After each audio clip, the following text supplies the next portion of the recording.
Right, let's go. Let's start. Okay, so let's have.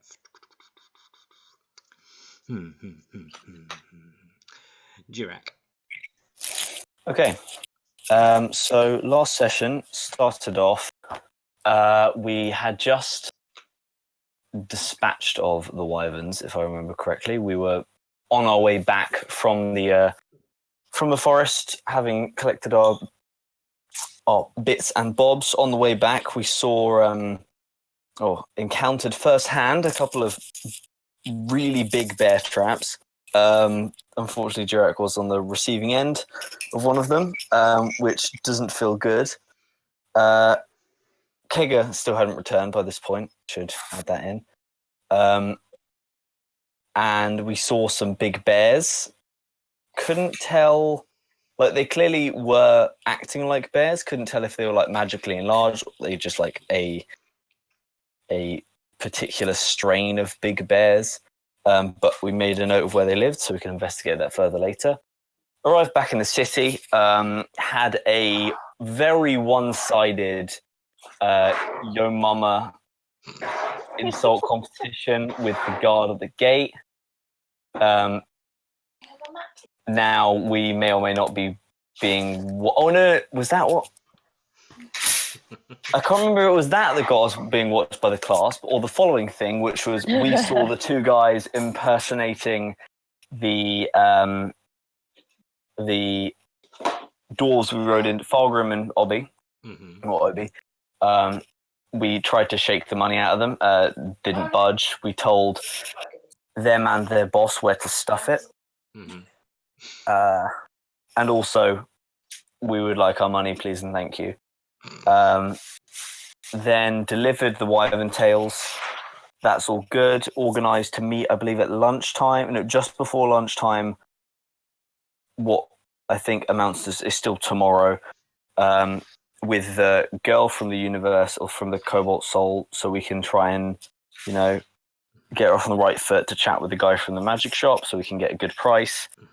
And on the way back, we visited the exhibition for Thordak's Eye that is now being held in Western. And I had a bit of an episode. Saw visions of what I assume are visions of the past, and possibly the man who is directly or indirectly responsible for the murder/disappearance of my parents and baby sister. I had a bit of a breakdown, went and found Kega, and I believe that's where we left off. Yeah, that's a good summarization of what occurred last. So, while Kega and Jirak join to share a reunited reunion as they embrace a large, loud crack of lightning claws, a heavy swirling dark purple cloud that hangs over the dividing plains, followed by the rumbles of thunder. The heavens open as rain begins to fall. For the rest of you, which return to the sun-kissed tavern,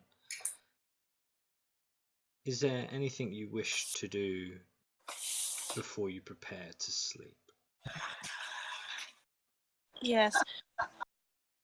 Summer, Hello. did you get any sleep last night? Because I didn't. No.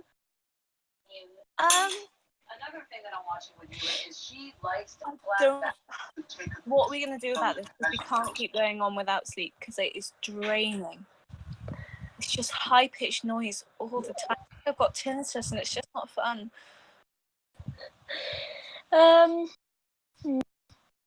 As much as I hate Jarek's stupid idea, it couldn't hurt to give it a try.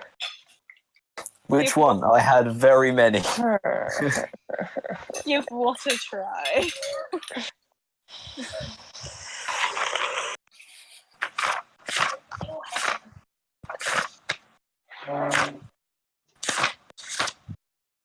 I can't remember which one it was. The I'll weird, tell you almost meditation-y one.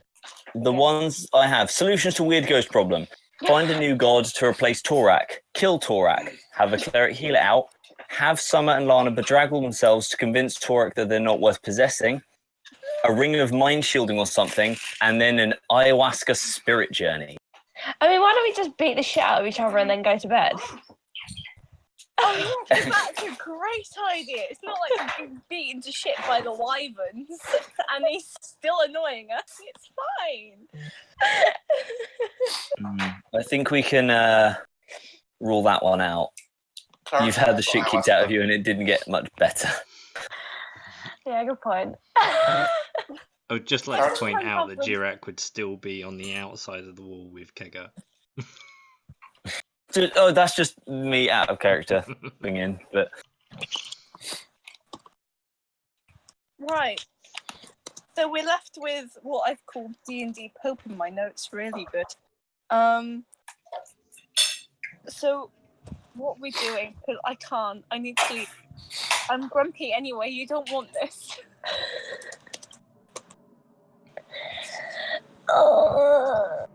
What was the last one again? Sword. Make us look like shit.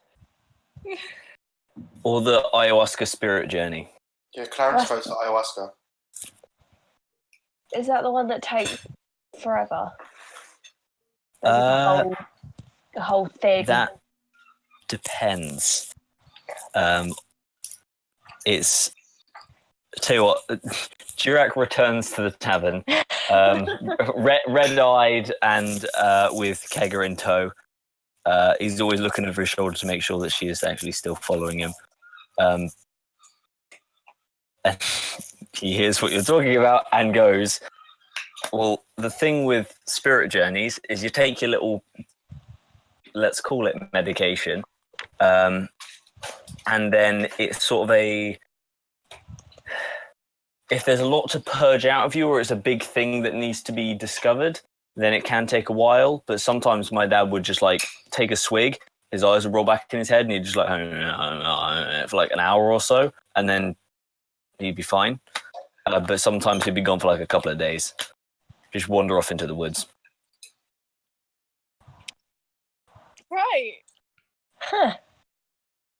A holistic cleansing method, I think, is the best way to describe it.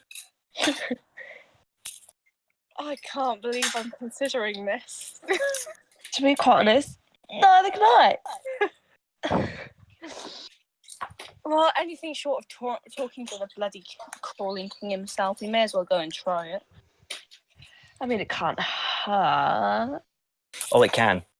Sorry, Don't say that. No, it can't hurt. No. All it's ever going to be is you might feel a little bit sick for a little while, because it does because the body. I'll be honest, naturally, you're not that great at what you're drinking isn't meant to be there, so your body does try and get rid of it quite quickly, but you can't fight it, otherwise it will be bad for you. If someone can cast like protection from poison or something, it might help, but Right. probably gonna suck. Less and less feeling as we go. It's an idea. That's all it is. So when did it start ringing, realistically? One night ago, after I hacked. You have two points of exhaustion, so you are on your third. This will be your third night. It was 2 nights ago. What have we had differently? I've not been attacked by Wizcrack. We killed 2 wyverns. Yeah, that was only yesterday though. It still happened. Can't believe I'm saying that. Shall we take the sword out of the bag?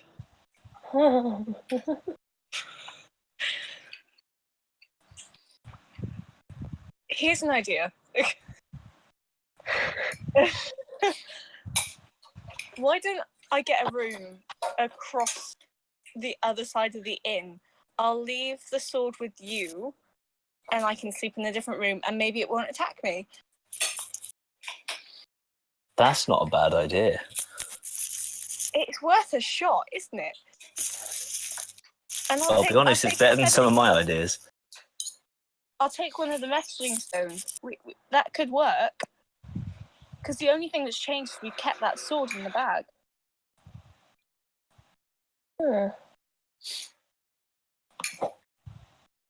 Hmm.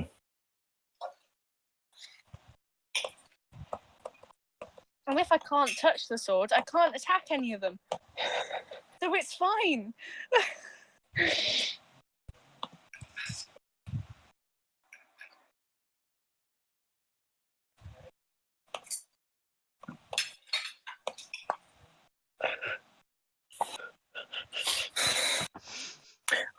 What's the worst that's going to happen?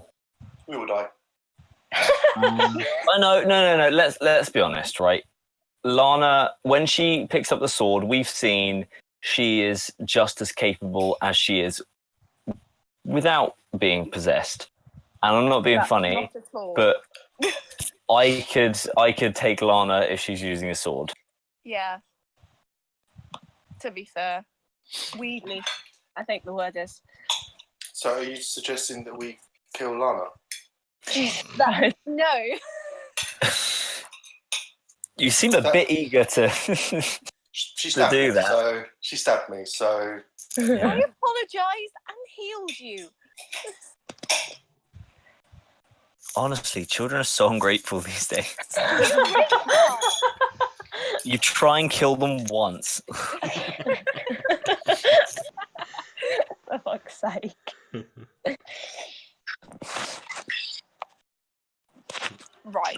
I'm getting another room and take the sword out of the bag, and then we can just deal with it as it comes.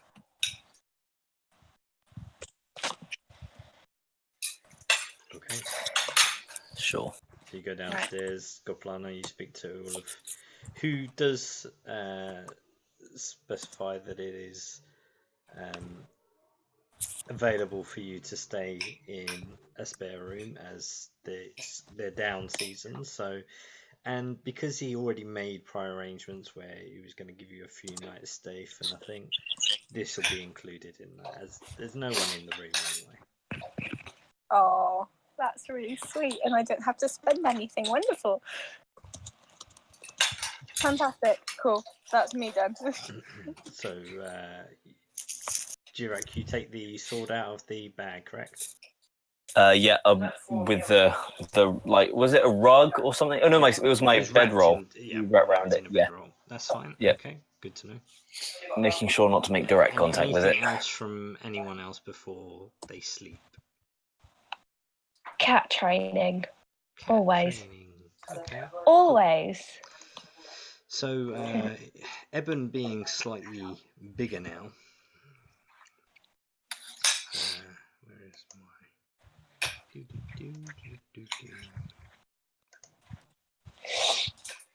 What is his intelligence?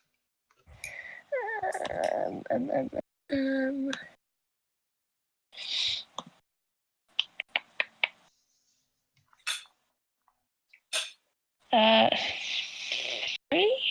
3. Yeah. Okay. You can work towards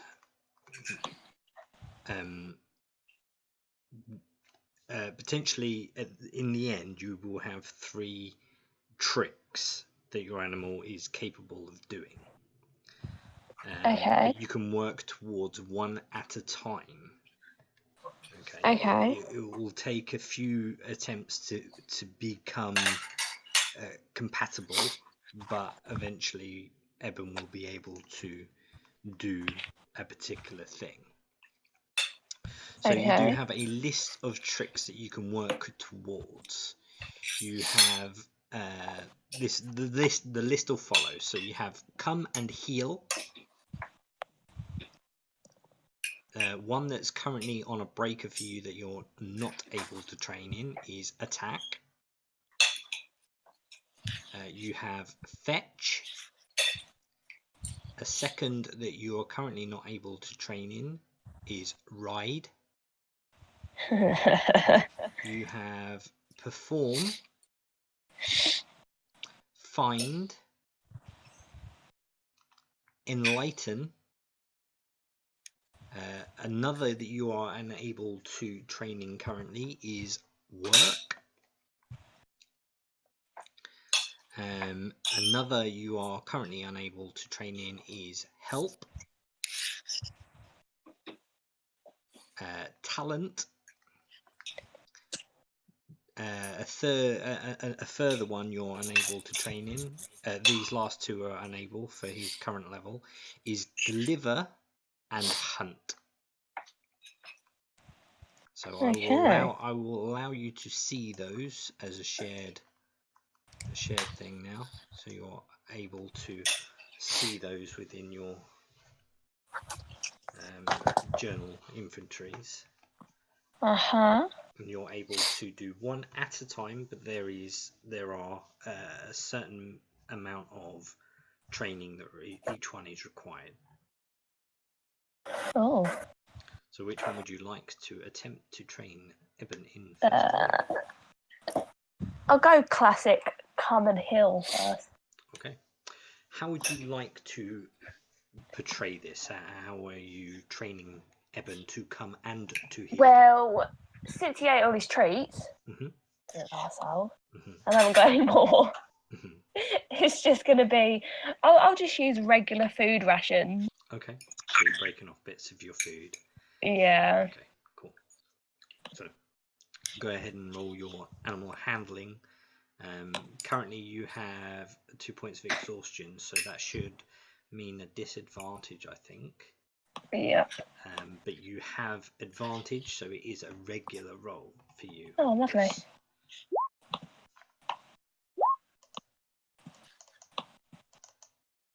Oh, I can't see anything. No. 13. You spend a good part of an hour and a half of your rest time attempting to beckon and call Eben. Many of the times it kind of just gets distracted either with a bit of like fluff from some webbing that's like under the bed corners, or just gets distracted by a bit of like lint from like the side of the bedding and bits and pieces along the way. But eventually you're happy enough that it kind of gets to grasp enough for you to call it a night. Okay. Clarence, was there anything you'd like to do before you rest? I'm gonna pray because Good choice. I'm Clarence. So what are you praying for? I'm praying that Plana gets a good night's sleep. Okay. No. You wanna roll your religion check for me? And that she doesn't stab me again.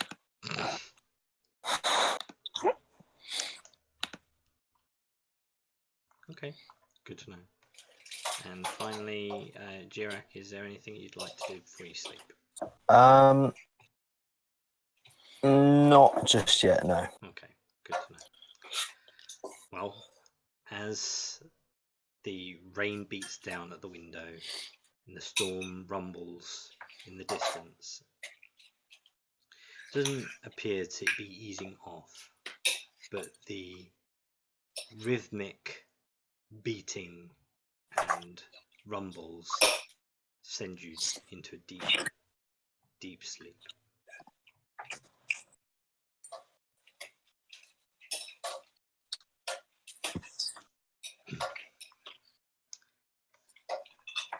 Goplana,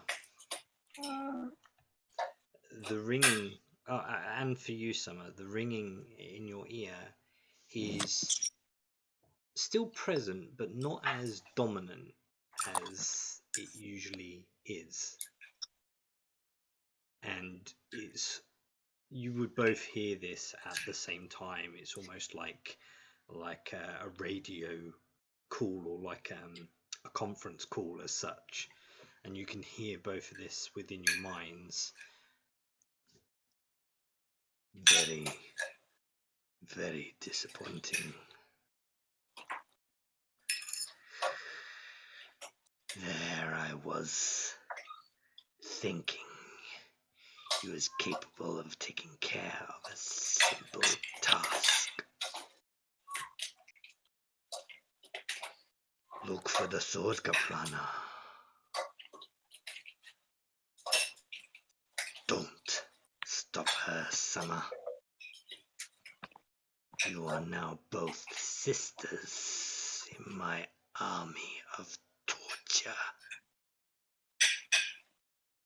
That's what I want you to do. I have Talk. some questions. Oh, one moment. Oh. Do torture this small one and show you I mean business. I will bestow a great power. You each receive 15 temporary hit points. You gain +1 to your attacks and your damage.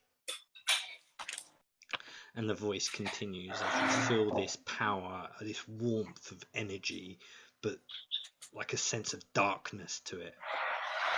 You hear, tie him up.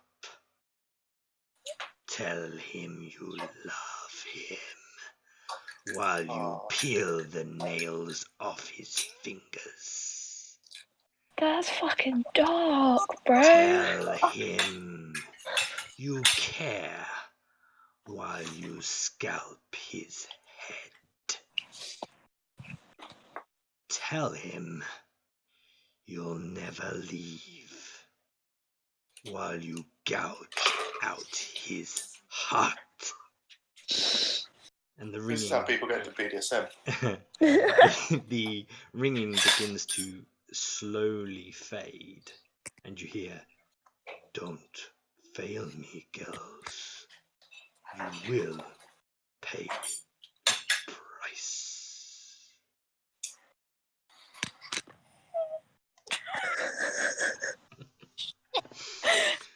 Okay. I've literally just written down the words "sick cunt." While you rest, Clarence, I think Clarence is going to develop a fetish. you feel a comfortable warmth. He's wet himself. Given the chill, given the chill of the night breeze, this is quite comforting. Flashes of the night mother. If someone knocks your door, you grab it. Sorry. Flashing of the knowing mistress symbol fills your head as you drift deep. Well done, my child. Feel my power flow through your veins. Your rage is not a burden, but a powerful skill. A skill that will help guide you closer to my light. I may be the god of knowledge, but not all knowledge is learnt, and even a god must have things to learn. I feel you have something you may need me to learn of, child. What's that? Was you not but injured by a comrade? Yeah, but she said she was sorry. I don't know if I believe her, but she did heal me. Remember, knowledge. It helps guide. What do you know of this companion? Why would she do absolutely such a nothing. thing? Because she's a stone cold bitch. I'm gonna fucking murder you. I don't know. I mean, to be honest, I've only known them for a couple of weeks. Has she I don't done really know. this to you before? I mean, no, I don't think so. Unless she does it while I'm asleep, and that's the only time I've woken up. What would compel such a person to harm you? But it's always when she's around that sword. Which sword, child? The sword that the dead gnome had. It was the dead gnome, wasn't it? It was Yeah. the sword the gnome has. I apologize, child. My light, it only spread so far, and we've only been talking for a short while. Please, enlighten me. What do you want to know? Oh, I'm gonna What get do you cut. know of the sword? They don't tell me anything. They just tell me to shut up. I don't really know much about the sword. You think this sword is responsible for her attacking you?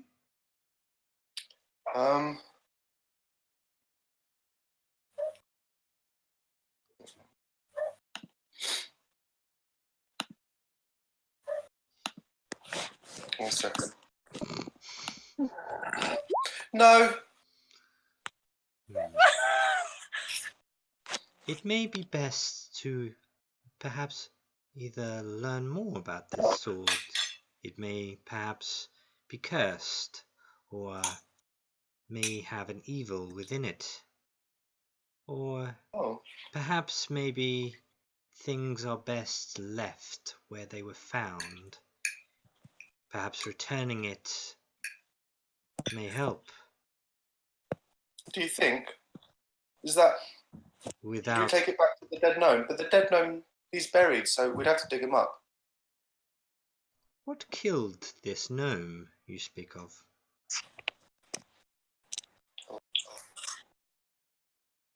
I really don't remember. We don't know, do we? We You found him guys dead. can figure it out now. Death. In my extensive lifespan, I've learned many things. People don't just die unless there are factors in place, whether that be age or an individual or magic. Many other principles may apply, but to just die and have a sword seems odd, don't you think, child? Well, now that you mention it, it does seem strange that he just died and didn't die of something. Do you know where the gnome retrieved this sword from? Was it his? Do we know where the gnome retrieved the sword from? It was the crypt, wasn't it? Was it the Yeah, crypt? with her flower. We found the statue that used to hold it. Yes, we found the statue in a crypt. I totally remember this bit. A crypt, you say? Yes. Well, that's a factor. Where was this crypt? Who did the crypt belong to? And I tell the knowing mistress the answer. So you remember it being Hufflower, one of the necromancer's Shall I roll an intelligence check to see if I remember? You could probably do that, yeah. Yeah. Let's hope it's better than a 5. Nope. It's a 7. Not very much. It was a crypt. It was in the forest. Perhaps the sword belongs there. But what if someone else takes it? Shouldn't we destroy it? Shouldn't we throw it into a volcano? Do you know how to destroy such a sword if it is cursed? I read a story about a ring that they threw into a volcano. I'm sure. Papa told me the story. Well, if you can find a volcano, you could most certainly attempt such a feat, but I think this may be much darker and more sinister than just a plain steel sword. Hmm. Perhaps learn what you can. If there's something that is looming, I shall have to seek around and find more information. Learn more. I will. Thank you, knowing mistress. I will learn everything I can. Remember, Clarence, I am always listening, my child. It's a bit creepy. Fuck you. Sorry. I'm fucking broken. Just but focus and pray to me. I will hear you. Thank you. You are in the smooth motion of your dream state. Before long, Am I awake? no, you were deep asleep while that Oh. occurred. Yeah.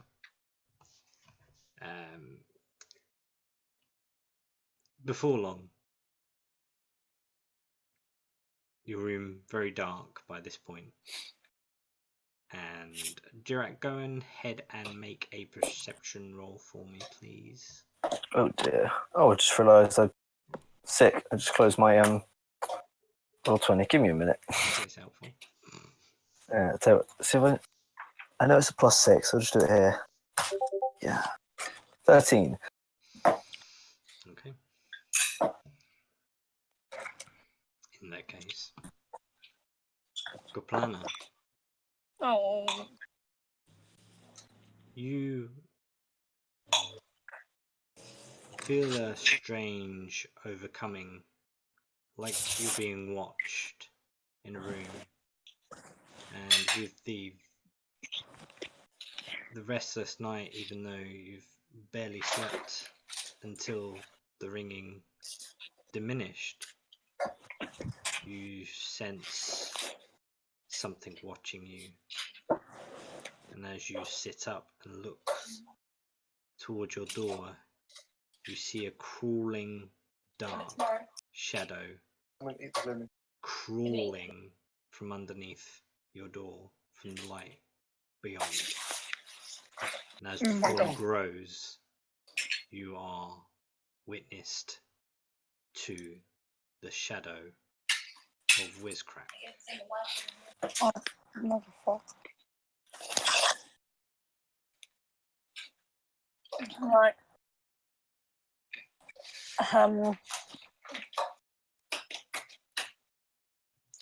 At this stage, it's just eerily staring and swaying at you while you hear like the weird sort of whisper of its breath by your doorway, and it's just like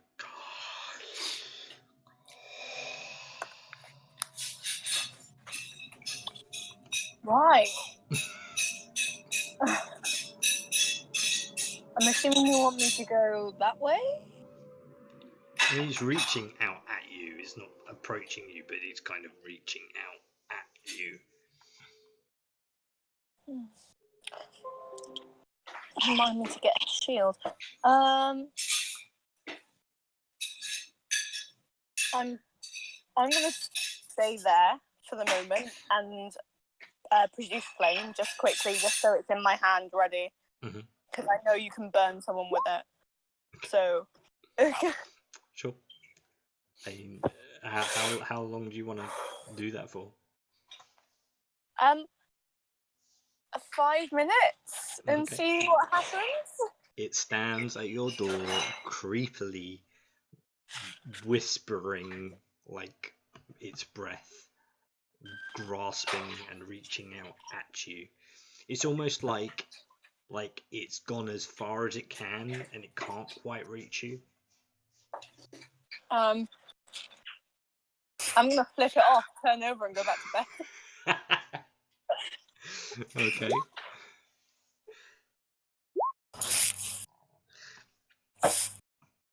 Okay. So you attempt to sleep while this strange shadow creature sits and stands at your doorway and reaches out and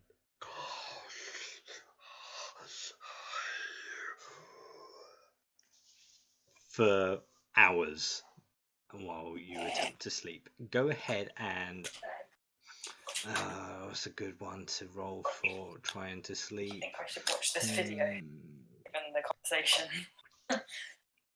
Let's do a perception, I guess, because if you lose perception, you kind of forget that he's there, and then you would probably drift off. So. It's a dick. Oh. One. Your perception's awful. You fall straight asleep. The whispering for you would probably get lost in you focusing or attempting to try and focus on the sound of the storm that is continuing outside the window. And as the time passes and daylight rises, morning Should I block it? is here once again. Could Summer wake up a little bit earlier than the rest of the group Sure. so that she can, what is it called, attune or Attune? to those knuckle dusters You want thing to that she attune got? to the knuckle dusters. Because I completely forgot that I had it. Sure. Nice. Yeah, cool. Should I just block him? Yeah, block him. It's complicated. Fucking dick bangs. Why? I'm trying to fucking run a major social network. Fuck off. I love you. I love that. Fuck off. Love you. Right. So yes, you managed to wake up and you're attuned to your single knuckle duster known as Soul, I believe. I did just have it. I do believe that is correct. So do you want to remind us what Soul does? Just so we know. I don't think I wrote it down. It's on the sheet. You should have it in the item sheet, I think. Should I? If not, I think I wrote it down. It's either just radiant or necrotic damage. That's all I remember. One of them does one of them does the other. Yeah, you've got access to Karma Knuckles in your weapons tab. Yeah, so Items and loot, and then weapons. did we find? So I thought we found the carbon black one, Soul. Yes. So it does necrotic damage. +2 to charisma when hit, +4 necrotic damage. D4. That's the one. Yep. Cast dagger and smite as a bonus action. Mm-hmm. That's literally the only note of the campaign. Yeah. Nice. Okay. Uh-huh. So you each wake up, and Summer is focusing very intensely on her knuckles. What do you plan to do, guys? The shadow, by the way, is now vanquished from your room, Godplana, as the light of day has seemed to have banished it back to its hole. Oh, she's gonna Guys. wake up, look over, go twat, and then get ready for the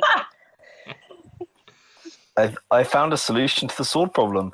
Mm-hmm. Let's say that the sword was 20 feet away from the entrance to the door.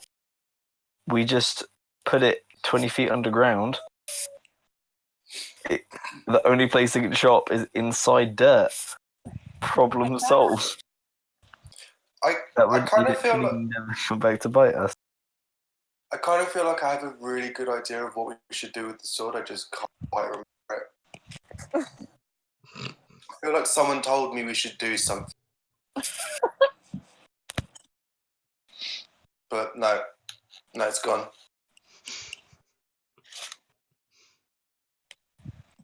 Wait, we should give it back to the gnome. The one who's dead. Yeah, give it back to the gnome.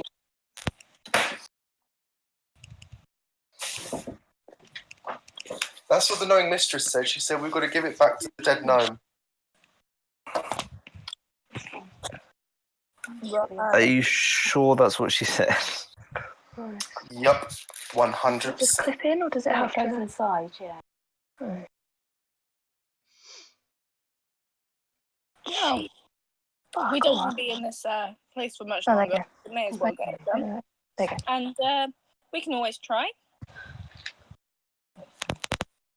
These are proper silver. And they're well expensive. Piss off, Mum. Piss off. Do your mother like that? Do you want a slap on the bum? Yeah. Not big enough, love. I'm not going to repeat that because she's probably going to hurt me. Hey. Right. Thanks. Come on, guys, what are you doing? What's the plan? Those shoes. Jesus. Right, I know what Jarrett wants to do. So, I know, like, you know, you get those, like, GPS, Bluetooth, like, dog collars.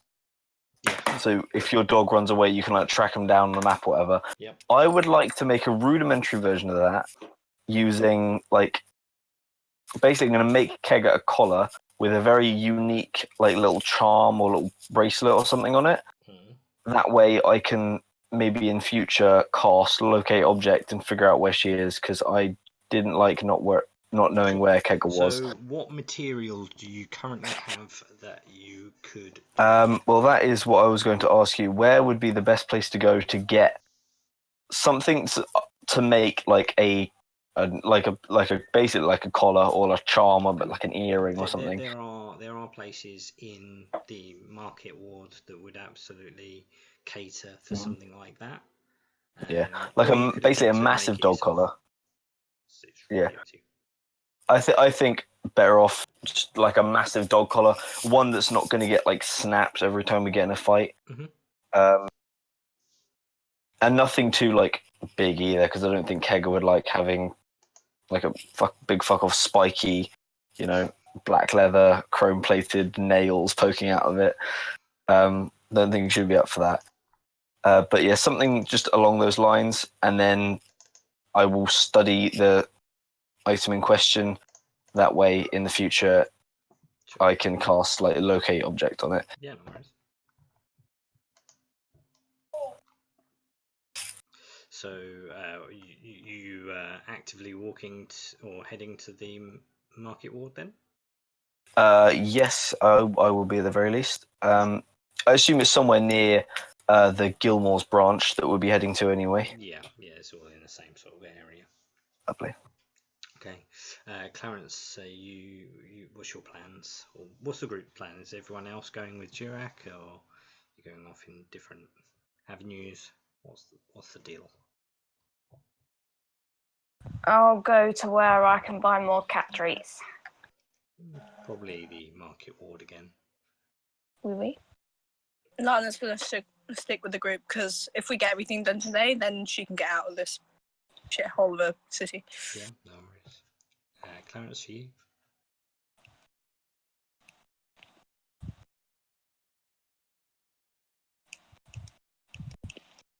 Howdy.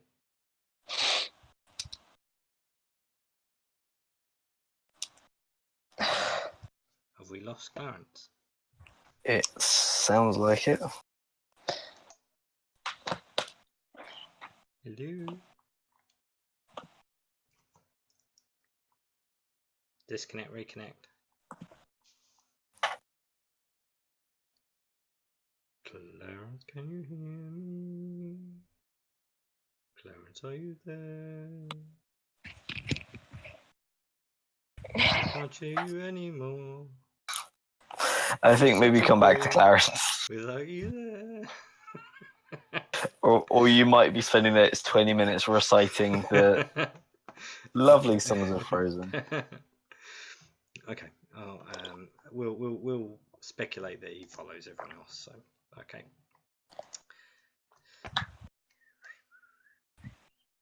So we'll go to the map of Western again. Head into the market ward of Western. And so you do have a few stalls that you can visit here. For instance, there is a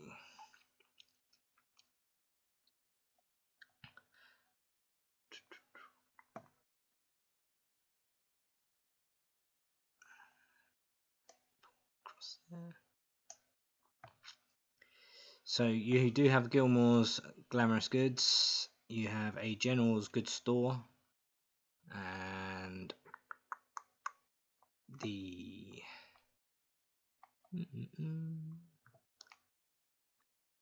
Butchers, Groceries, Weaponsmith, Leatherworker, Blacksmith, Stable Master, and a Alchemist. I think the Stable Master's the best bet. Okay. That's the closest you're going to get to a pet shop, right? Yeah, I guess so. If failing that, then the leather worker. So you head to the Stable Master. There are 3 steeds that seem to be tied up at each stand, currently feeding like a dapple white horse, a black horse with a white trim, and a brown and white patched horse. All of them seem relatively healthy. One of which seems a little bit larger than the others, seems more like a working horse rather than a travelling or steed as such. And there is a female human with her hand leant against one of the wooden struts and just staring out with a piece of hay hanging out the corner of her mouth.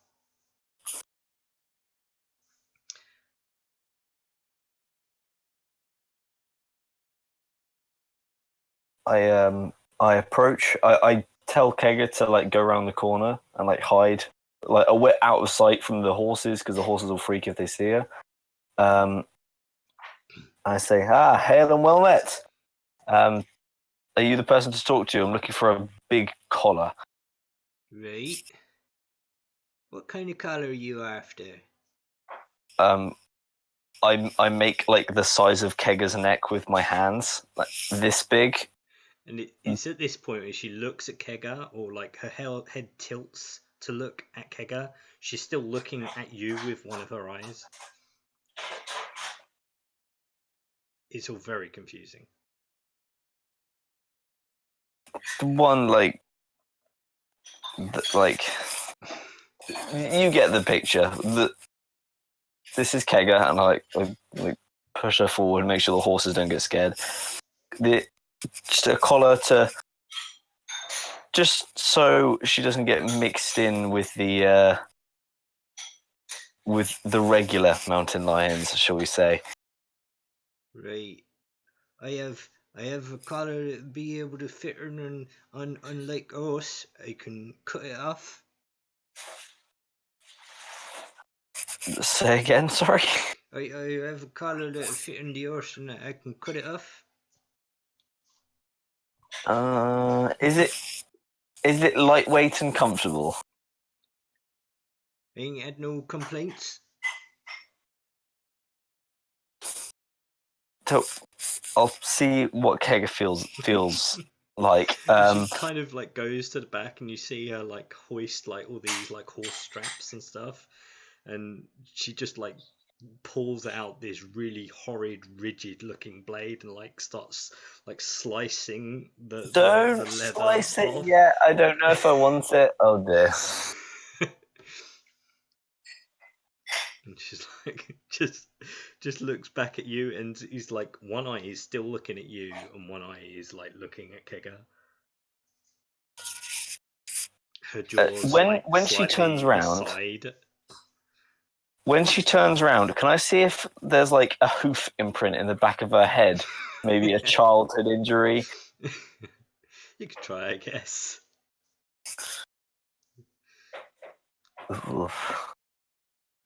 There is a robot pretending to be a person. What just a very strange human being. No, I mean she's a stable master, or at least a stable hand. From possible knowledge is that most farming folk aren't the most well educated, especially if they're just like working hands. So yeah. But typically they don't have chameleon eyes, is more what I was worried about. Okay,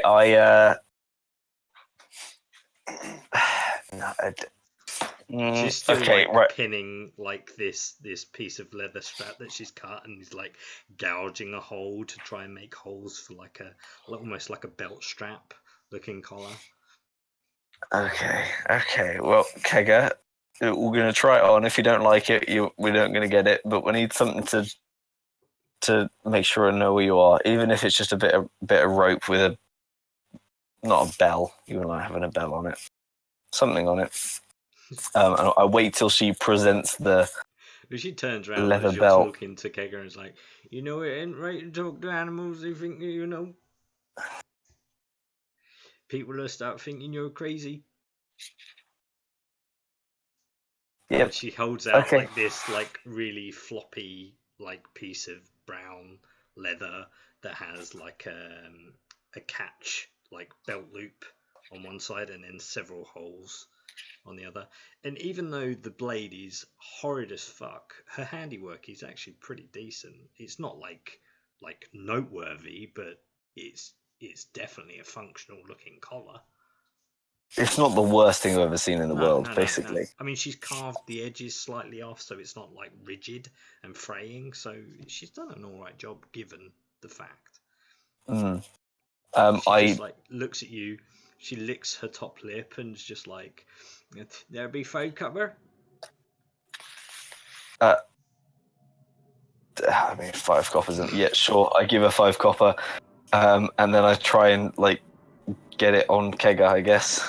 Yeah, I mean, it's a little bit baggy, like given the amount of holes that she's put in it, but it goes around its neck, goes around Kega's neck relatively well. It's not got any like trinkets or charms on it though. As long as it's something unique enough that I will be able to recognize, like it. Maybe I'll like paint my name on it. Oh no, I'll paint Kega's name on it. Mm-hmm. Okay. I'll find some paints later. I'm sure someone has something to do that with. Yeah. Just so I know it is, Mm-hmm. If there were mountain lions in a lineup, then I could pick her out. I'm happy with that. Sure you don't want to buy yours? We got places. You can buy horses. Buy a horse. Your horses wouldn't like my lion, I'm afraid. I don't think it'd be great. Bye. And I'll walk off. Nice meeting you. You could just hear like her like talking, but you're just like gone, and she's just like,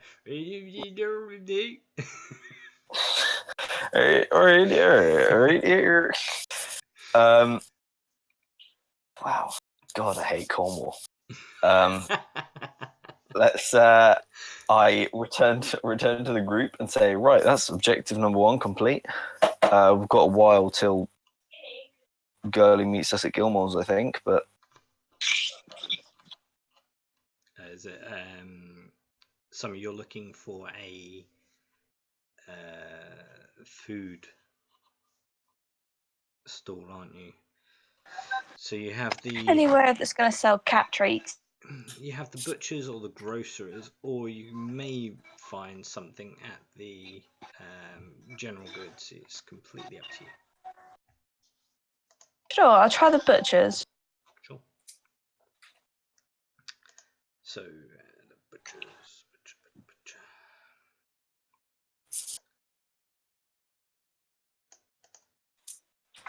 So the butcher does have a sign on the outside of the name of the stall, which is Beats the Meats. And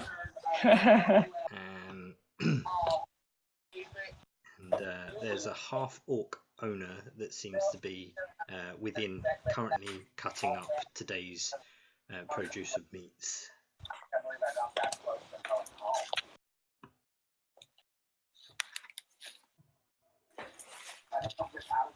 Huh. Excuse me. Yep. Don't suppose you'd have anything that would appeal to a displacer beast? Meat? Anything in particular? Big displacer beast. Eats probably pretty much anything. I got sheep, cows, and How helpful. rabbits. Rabbits are good. I got fresh rabbit meat. How old is the displacer beast? How big is it? She's going to sort of look at the floor where he is. Just look back at him. Kind of just like this big hulk of a form just like leeches over the thing, looks down at Eben. Right. Rabbit then. Lovely. You want a baggie? I would love one. Right. He kind of pulls down and you see him pull this like small burlap sack, and you can see that there's clearly like no real protection from whatever's in this burlap, but there's like a very like reddish hint and hue to the bottom of the bag, where these are clearly cutlets of rabbit meat. Let me see. Price for you.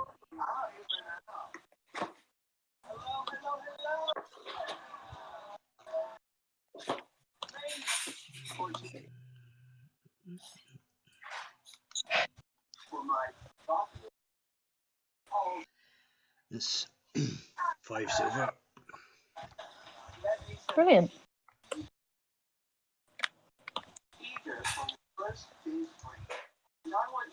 Anything else? That'll do. Where you are. Good day. You too. Okay. Anyone else looking for anything while we're in town? Can I go to the weaponsmith that's making my mace? Of course you can. Thank you, sir. So you go to Sally Phoebes' weaponsmith, the half-orc male that you commissioned to make your maul using your knowing mistress's Bible, premium Bible that you purchased. Oh yeah. Yeah, of course you can. So you enter, and Sally Phoebes is obsessing over a object on a thick wooden worktop with a cloth. He seems to be polishing an object. Hello. Bit busy at the moment. I was just wondering whether you'd finished my mace yet. Yes, you must. I remember. Yes.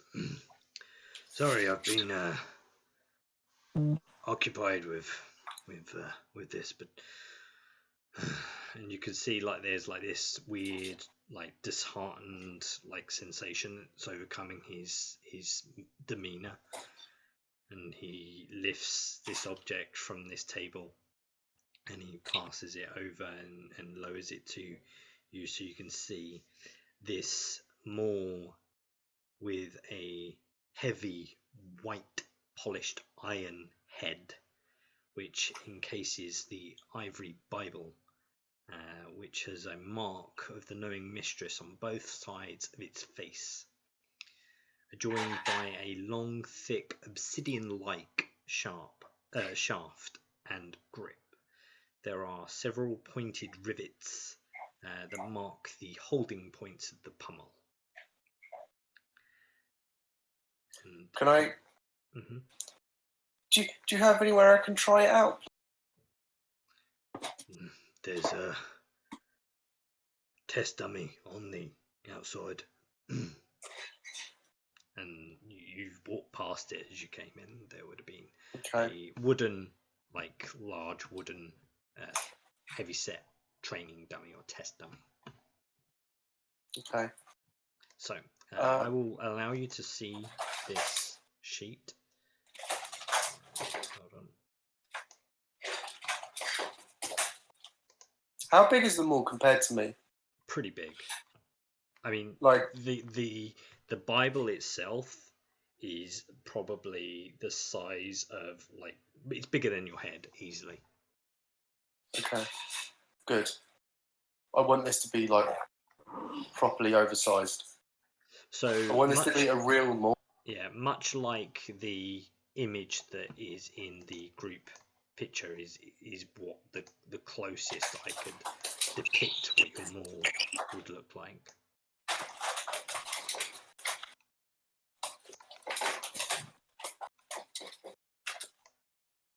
Okay.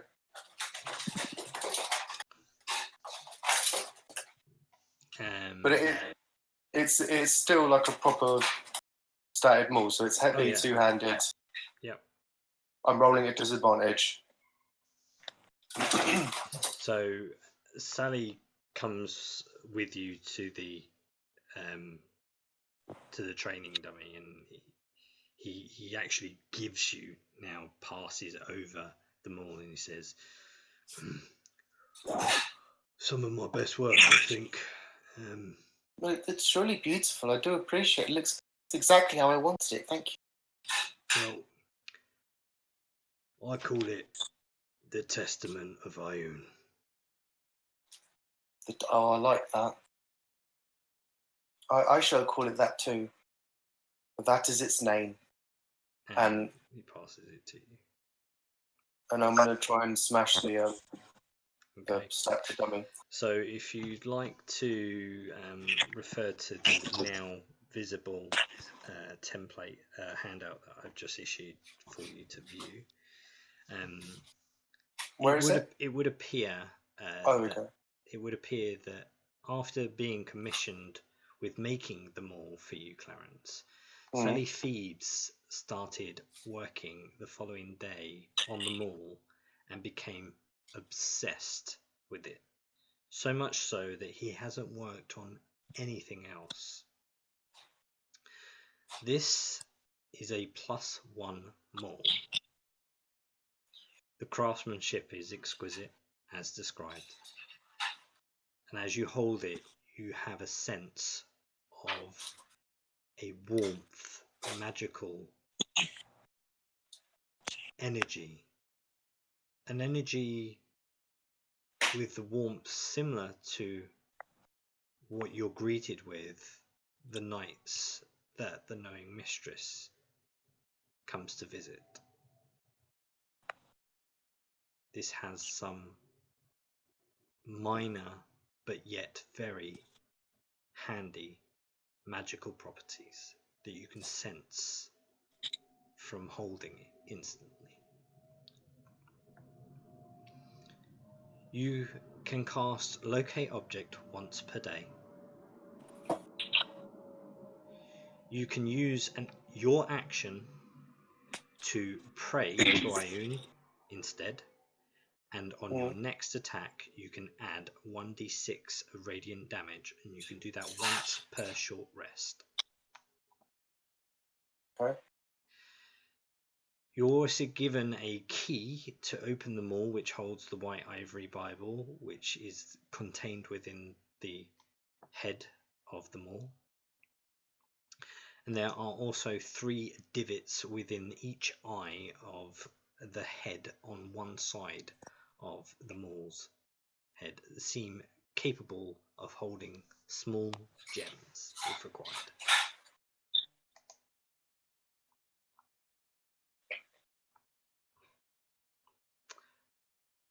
Looks good. I'm just admiring it and stroking it. Okay. So you should be able to just drag across a +1 maul and then just add the additional abilities to your spell list as edited if you need to. Do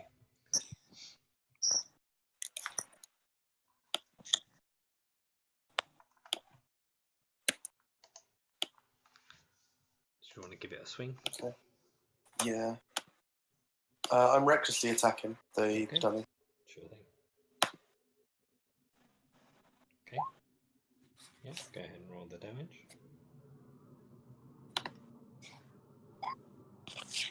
That's terrible. I didn't do very. A few splinters do like spit out of the dummy, but it's designed to take a fairly tough beating. But as you are in the market ward and you're each going around the stalls of various things and taking care of some business that you needed to deal with, there you hear a altercation down one of the alleyways of the nearby buildings, and you see a very shady individual being thrown out of a doorway down an alley, and the individual climbs off of the floor, limps a bit, and then walks off into the far distance and disappears from sight. But the door closes, and you notice that this door has a cross shutter about head height.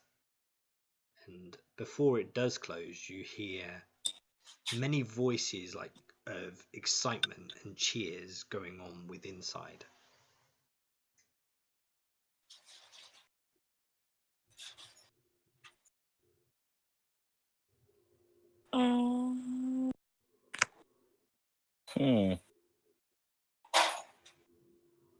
I'm going to say no. We have enough to worry about if it is. We know what's coming. We know what this is leading to. There's got to be a clasp, like, hideout, right? Yeah, and given the whole uprising, taking over the city thing, I personally don't fancy it. I mean, if you guys do, I will follow in touch, but I don't think that'll be the best. Especially since your little confrontation last. they owe me money. It's your game, guys. You can do whatever you want.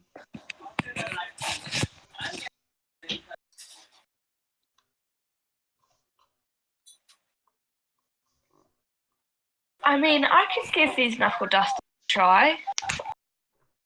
Oh god. Okay. Right. We're being diplomatic about this. Let's put it to a vote. So we've got 1 no, we've got 1 yes. Jirak, Clarence, what are you thinking? I think we get every other loose end tied up first if we are going to go get our hands dirty.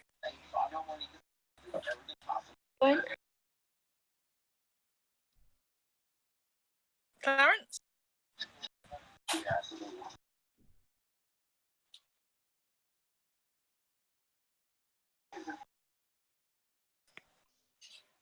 We lost Clarence again. Have we lost you, Clarence?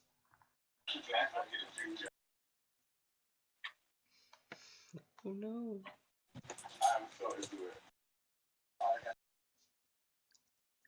Clarence. Are you there?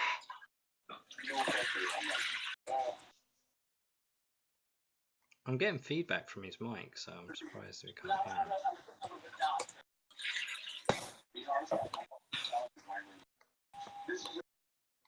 No. Clarence is preoccupied with his mole. So that's 2 no's. Let's get on. 2 no's and an absence. We can always come back though, can't we? Oh yeah, you know where the doorway is. You know where the market is. Did it look like? Is it a signed location, or is it very much like a? The alleyway that it goes down to, there's like a tavern bar right in front of it, like where the street breaks. The front facing buildings, the one on the side where the door is a tavern, but further down that alleyway, it doesn't seem to be adjoined to that same building, but there's also not a gap. It looks like it's separated, like in terms of a building, but there's no like break in the building, if that makes any sense at all. Gotcha. Almost looks like a back door, but not to the same property. Mm-hmm. Maybe under the same roof, but not part of the same establishment. Yeah. Gotcha.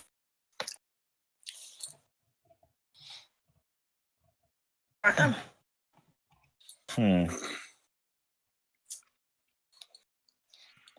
would say, given your shopping spree at this point, would probably be heading to early afternoon, about 11-ish or thereabouts. Okay. I say we head over and see if we can't find our female elven companion, so we can try and get ourselves some money.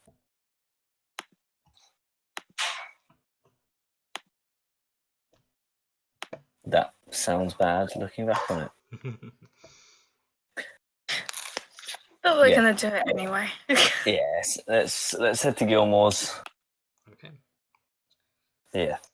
So Gilmore. Go to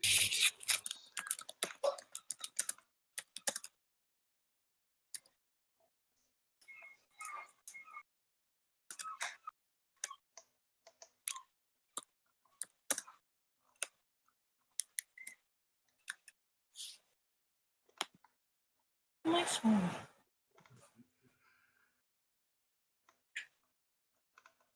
Hold on, let me just find my. I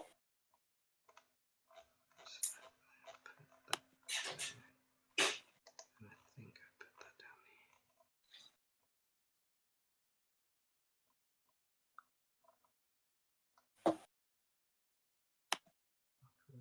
There he is.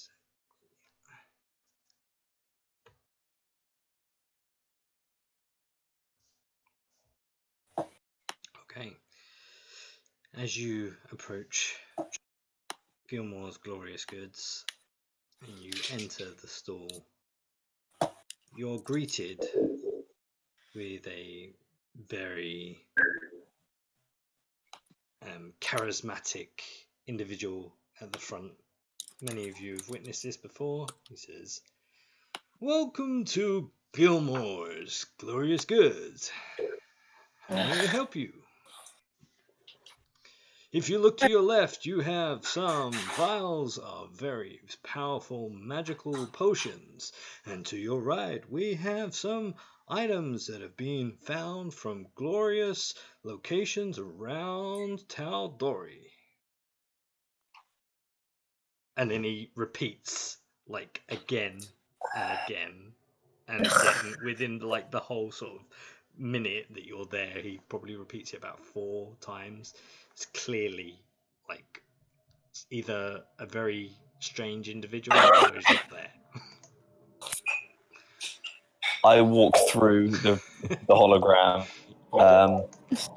I check to see if anyone but the clerk is in the shop, first of all. No, it seems to be the same human individual that was there before. Buddy, we've got good news for you.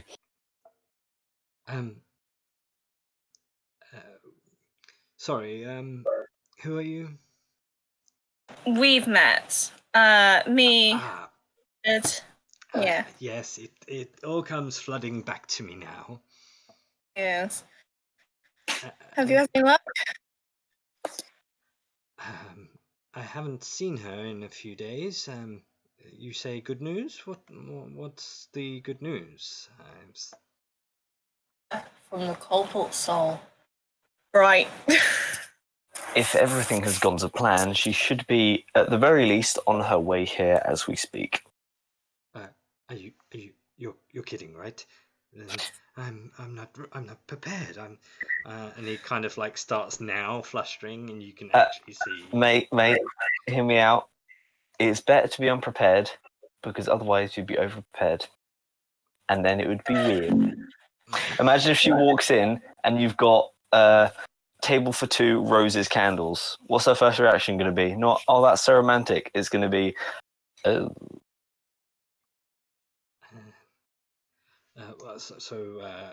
sorry. What do you suggest? My expertise ends here. Lana, I defer to you. Out of character, the only answers I was going to say was stop being a creepy git. But here we are. I mean, that doesn't sound like something Lana wouldn't say. True. She's trying to get money though, she wouldn't. Be yourself. I fear that may not be enough. Get a grip. Whatever you do, do not let on the fact that you know everything about her. That is just not a good idea. I don't know everything about her. I know what's obvious.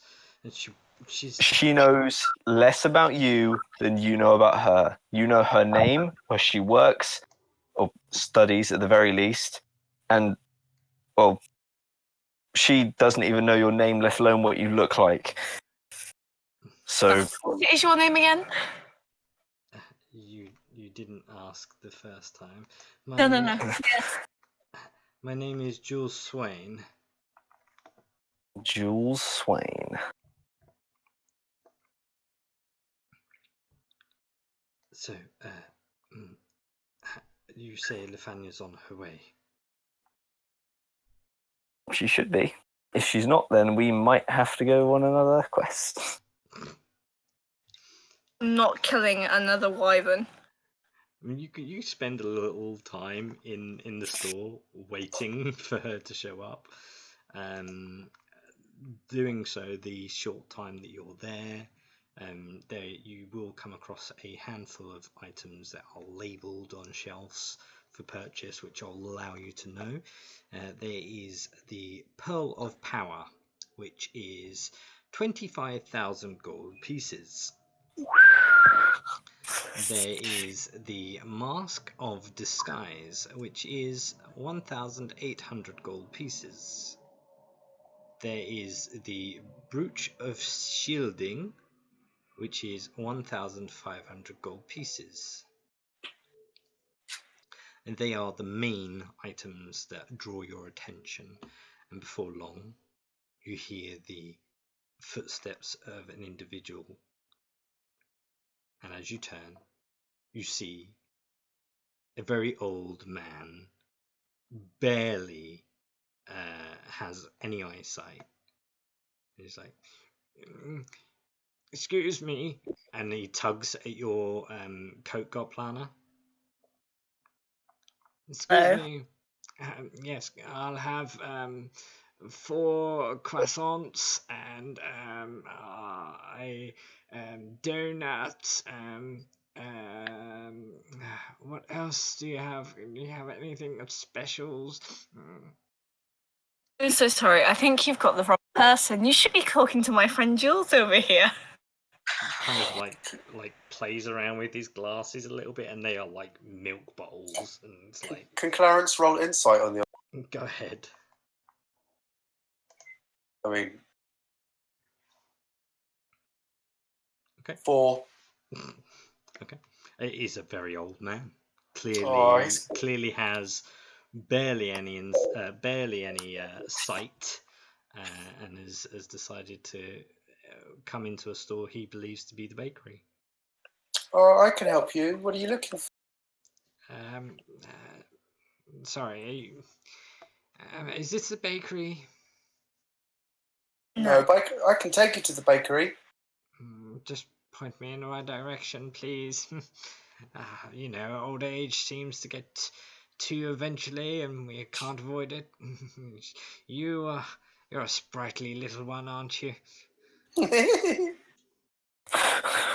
Never make that noise again. He kind of leans against you a little bit and loses his footing and pulls on your sleeve a little bit, but to steady himself. Is he stealing shit from me? I want to check my pockets. Mate, you've done insight with a 4. You don't know shit. I love this. I love this guy. He's my new best friend. And I double check my pockets. What did you have in your pockets? A lot of gold.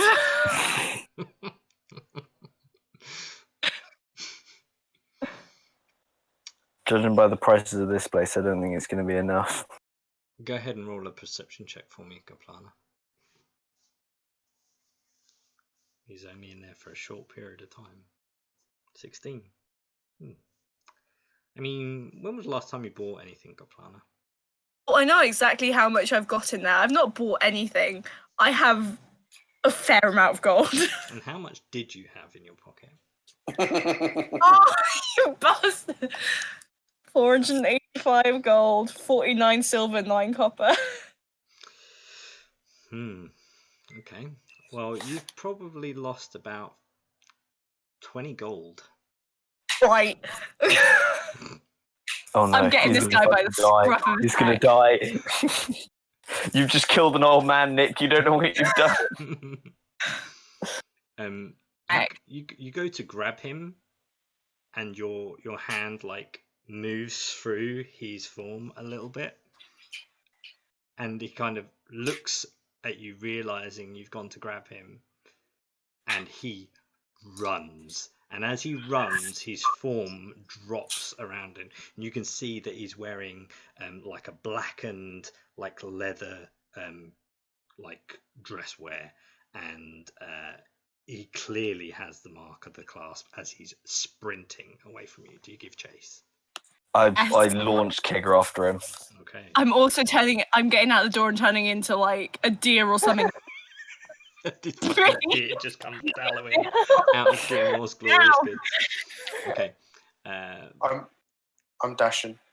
I'll run after him as well. Sure, no worries.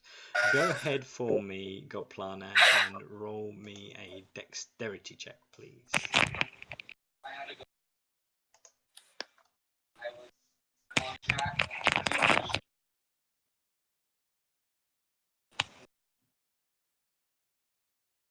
Motherfucker! As you transform and you jump out of the store, you don't consider the obstacles that may be in this very busy marketplace. And you stumble over several barrels.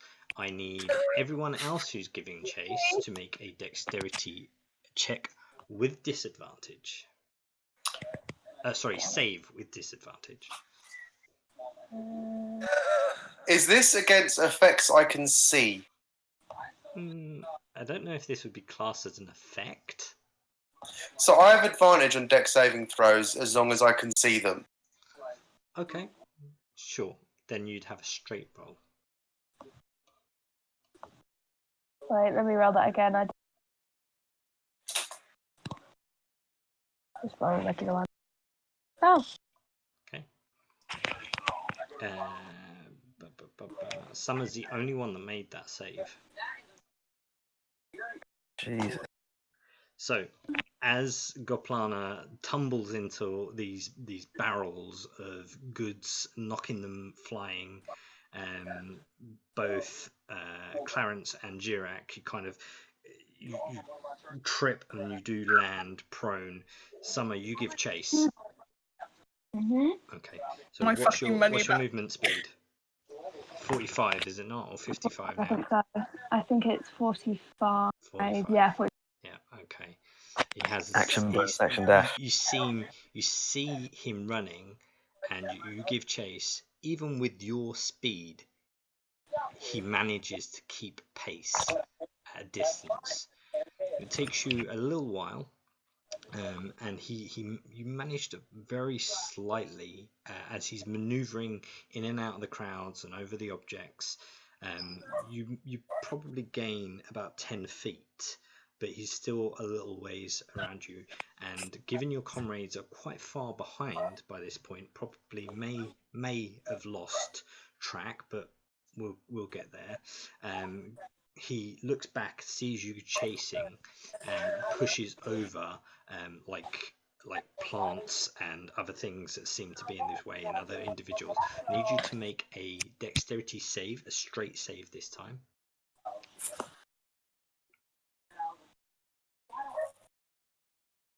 Okay, good. And you gain another 10 feet. So you're now 15 feet away from him. Can I throw a dart at him? You can attempt to throw a dart, yes.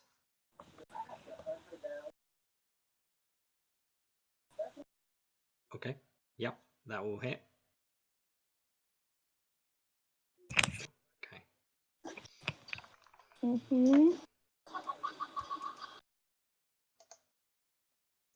Does that slow him down? Okay, yeah.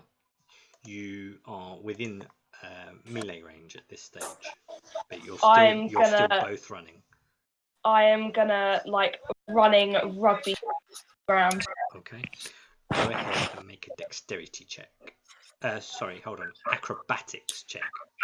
Acrobatic, nice, and Yes! Get in!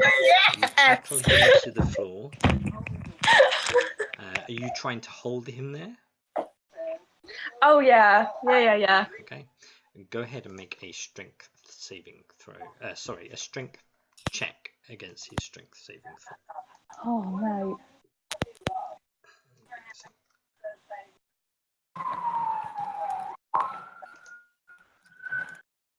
16. Oh. Fuck. He kind of pushes you off. Both of you currently at this stage prone, and he does stand up, and he just looks around and is like, "Stay away."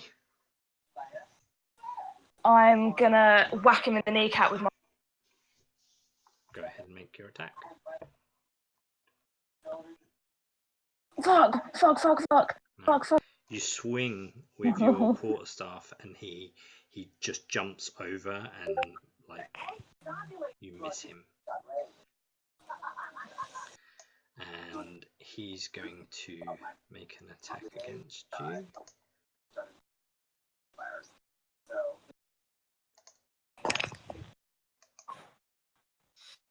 Which fails. Wow, that's a really bad roll. He picks something out of his pocket and he throws it to the ground, and you hear the glass break, but nothing happens. And he kind of just looks and is like, "Shit." I'm gonna grab his legs. Okay. Just grab his legs. Okay. An athletics check then, please. Oh, come on. Yeah.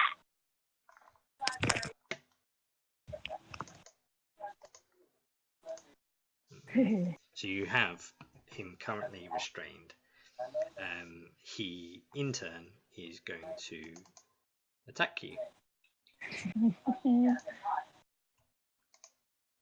And fail miserably. So, guys, given that you currently do not see where where Summer went, would you like to attempt to try and retrace her steps or catch up with her?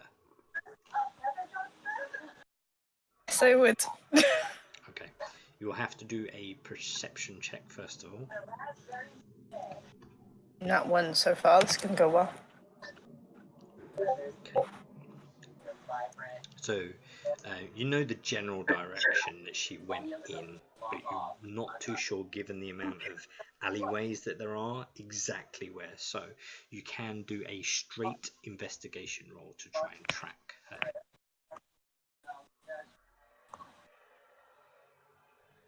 Good. Yeah. You kind of, as you are rushing through the crowds and you see that there are people reacting to what had occurred with the chase previously, Deer runs through really good.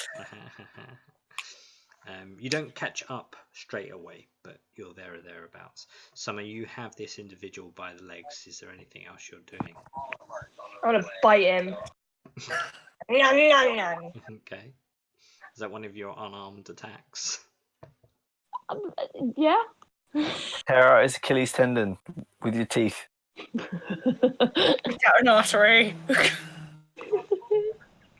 17. Yeah, that'll hit.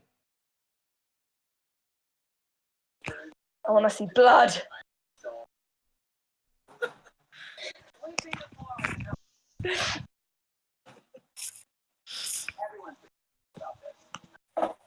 Like, you can hear he's like, what, you biting me?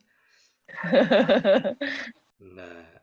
He tries to attack you again, like trying to punch you away. Does 16 hit? Yeah. Yeah.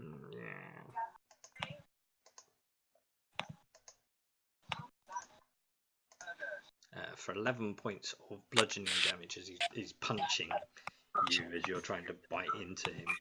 And he's like, it's only 20 gold for fuck's sake. And he's just punching you. It's not about the gold, it's about sending a message. I'm just going to tighten my grip. Okay. I mean, it doesn't do anything, but okay. Yeah. No, with her mouth. Ooh, That one too. lucky If boy. you want to make an attack, you can make another unarmed attack if you want. Hell yeah. I want to literally rip his skin off with my teeth. Down You to are the a bone. tiefling, so Fuck. that doesn't happen. Let me see. Goplana, if she's chasing, is anyone else following Goplana? Oh, I'm right behind Lana, yeah. Okay. Yeah, me too. You've probably got And Kegger, you've probably got obviously. another 2 rounds before you get there, but yeah.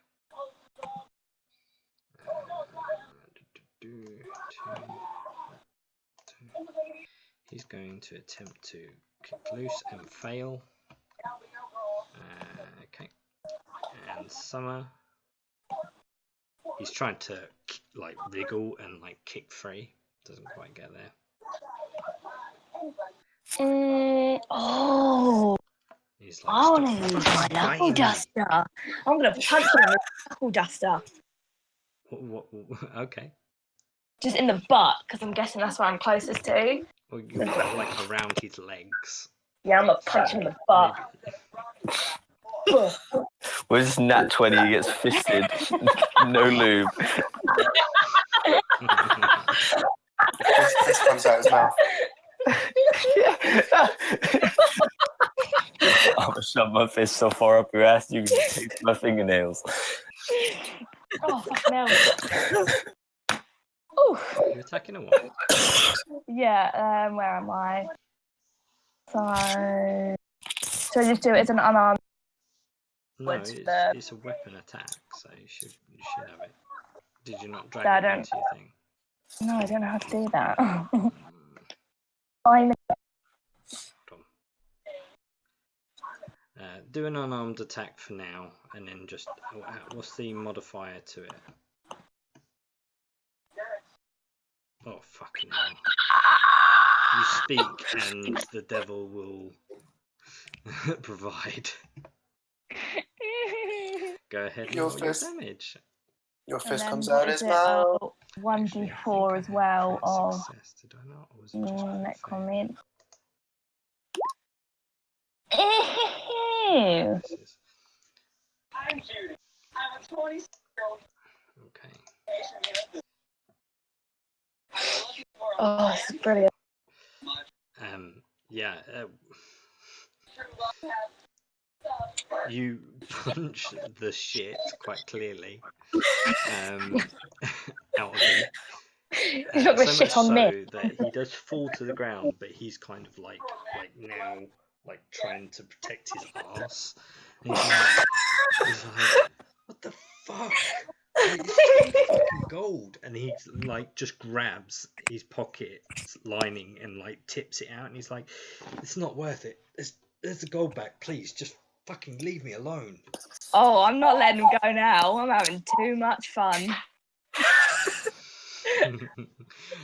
I would say at this point, Goplana and the rest of the group catch up. You see Summer with a fist in between the rear end line of the legs of this individual that's now currently cowering on the floor, chucking out gold from his pockets and trying to back away. Oh. Did we go for the kneecaps? Walk up in front of him. This guy is there's a little bit of blood coming from his mouth, a little bit, and a little bit kind of you could see that he's been given the beat around. His ankles bleeding. Yeah, he looks in bad shape, even given the short attempt. I'm just gonna walk up in front of him, just bend down so she's looking straight at him and go, "Hiya, class buddies. Not to fuck with us. Do you understand me?" Or the rest of them will get fists in the bum and all. I don't know if that's going to wash down too well. Why, you're homophobic? Because I Not good luck, dude. quite a lot of money and I need to pay them back. I may be part of the class, but if you owe a debt, you pay it. Yeah, not with our fucking money, you prick. Surely. It's ironic that if you owe a debt, you pay it is the class motto, all things considered. You don't shit on your own doorstep, essentially.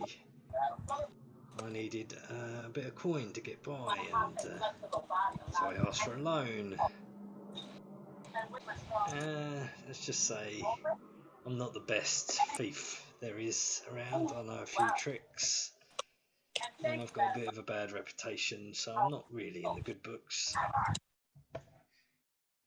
My problem. I'm gonna then collect my gold, count it all up, make sure it's all there. Look, I'm good for it. If you let slide, we can forget it. Mate, you're clearly not. I mean, there's a good gambling spot in the town, right by the merchant wall. I can win you double your money. No, you can't. Not for 1,000,000 gold pieces. Now. Okay, no. Wait. For 1,000,000 gold pieces, I mean, there's not much you can't do with 1,000,000 gold pieces. Do you want me to punch you in the butthole? I'll think about it. Continue. Are you still holding his legs, Summer? Yep. Okay.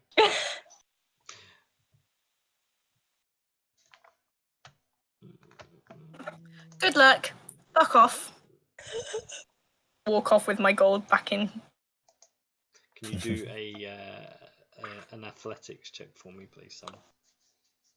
What was that, athletic? Yeah.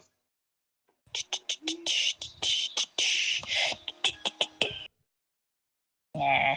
Yeah, he kind of kicks free and just backs off and looks around and is just turns and runs. Feels good to be a gangster. Have we just turned into the craze? What is this? I mean, Summer's just at this point just licking the blood off her face, going, "Well, that was fun." James, do you know how much I love you? Oh, thanks. So Purely on the basis of being able to get her money back, but you're just lucky I let that slide because you didn't do anything to even notice that it would have been gone. Okay, so I'm guessing you guys return back to the store after that altercation. Yeah, I assume with so. a bit more swag in our set than at the first. Sure. So you guys enter Gilmore's Glorious Goods, and very shockingly and very surprisingly, you see a human and an elf embracing in a very passionate kiss. And as this is occurring, you guys enter. You kind of see Jules like peek out of his eye, and he sees you, and you kind of just see the thumbs up from behind her back, and yeah, they kind of like taps her and like yes sorry these individuals customers I must deal with swiftly, my dear. And she kind of like tugs at her like robes a little bit just to like straighten up, and like you can see like the back of her hair just a little bit clumped. It's not like anything too sinister. They've clearly realized something has occurred since the short moments that you've passed, and perhaps the coaching and guidance given to Jules Swain was enough to swoo Lafania just enough. So Jules approaches you and is like, I believe there was a trade in play. What? Remind me, please, what we agreed? It was 1,300. You didn't drug her, did you? I say that under my breath, but I'm just going to gently nudge Jirak. Let me see if he would notice. Nope, he didn't hear you. I was trying to get him to hear me. I'm asking him, okay. But I don't want her to hear. Sure. He says, "No, I took your advice. Be myself. I mean, yes, it's true. I've admired her from afar, but it would seem that even though she was preoccupied with her studies, we have some very few things in our short speak that we have in common, and common ground just seemed to spark something. It was instantaneous, a strange connection, I'd like to say. And it's all down to you, good friend." And he kind of pats you on the shoulder, very like awkwardly confident. Can I do an insight check? Go ahead. Because I don't believe that she walks in and just went, "Oh my gosh, look at this beautiful nerd." Well, he didn't, and he's not a nerd. Okay. No, that's what occurred. It would seem that very kind of moment passed, that she entered the room, they saw each other, everything went slow-mo. There was a greeting and like a small bit of discussion about why they were there or why she was there. There's dry retching. Something may have been noticed in the room, and then they discussed like, "Oh, that's one of those. Yes, well, it's like from the 17th, 18th century and it was found blah blah blah, and there was common ground found in a very short space of time, and where one of them reached for the relic and the other reached, and they both like awkwardly touched hands and then awkwardly stared at each other for a moment and then kiss." Jirak, once again, is affirmed in his belief. He has absolutely zero respect for nerds. He's not the nerd. He's a wizard. He's a posh Well, at the very guy. least, he works in a wizard's shop. Let's say, I'm not a nerd, I just work in a library. Come on. That's where the nerds are. Yes, Summer, I said it. What? Do you want a 5? No, because you like to punch people in the bum holes. Yeah. The best situation of my entire fucking life. As a favour, friend, we've got this potion. We have no idea what it does. Could you give it a look for us? Ooh, which potion are you referring to? So we have 5 potions of healing, a potion of radiant resistance, and a potion that was aqua-looking, apparently. I remember getting it, but I don't remember us ever actually identifying it. I wonder if I actually wrote that down. It's a potion of give you 5 million gold immediately? Wow, that's so cool. Yay! But it's a potion at level 20. So the potion of experience from Minecraft, you throw it on the ground and everyone goes up by 3 levels. I think it was a potion of water breathing. Water breathing, cool. I believe it was. Because I know I had one of them that I did give to you, but I can't remember if it was that. But that's the only thing that I can think that it would have been. So yeah, we'll go with that. Potion of water breathing. Cool. We've also got a scroll. Oh, I wrote down what that was. Oh, you already checked it. Cool. Scroll of Silence. Yep. Scroll of Silence. And the sword. It's the duplicate sword, yeah. The duplicate sword, I reckon we can chore off to someone, but I'm not comfortable with doing anything but return the original sword.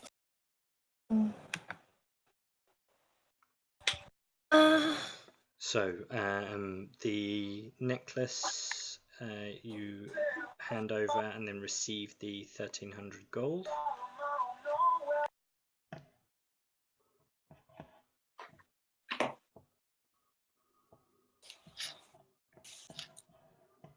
It was 1350, wasn't it? I think so. Cool.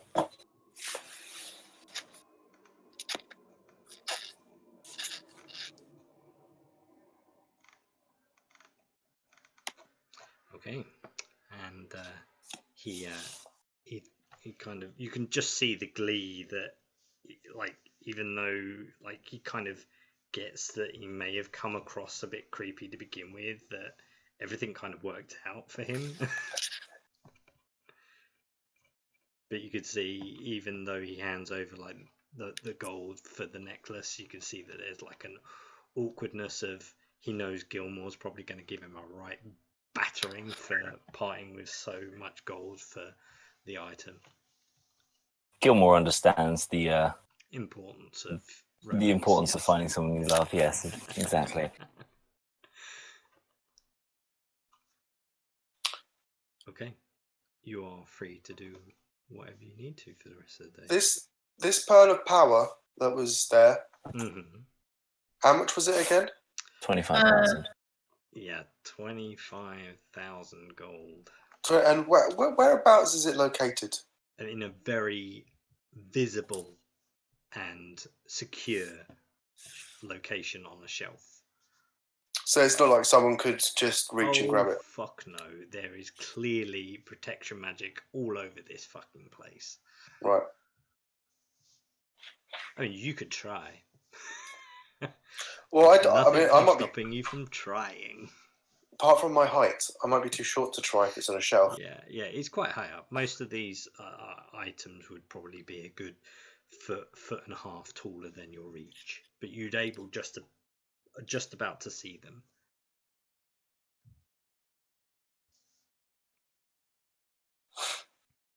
while we're here, the brooch of shield, is that like shielding or is that... Shielding. So brooch of shielding, Swain will tell you, is a wondrous item. While wearing the brooch, you have resistance to force damage, and you have immunity to damage from magic missile spell.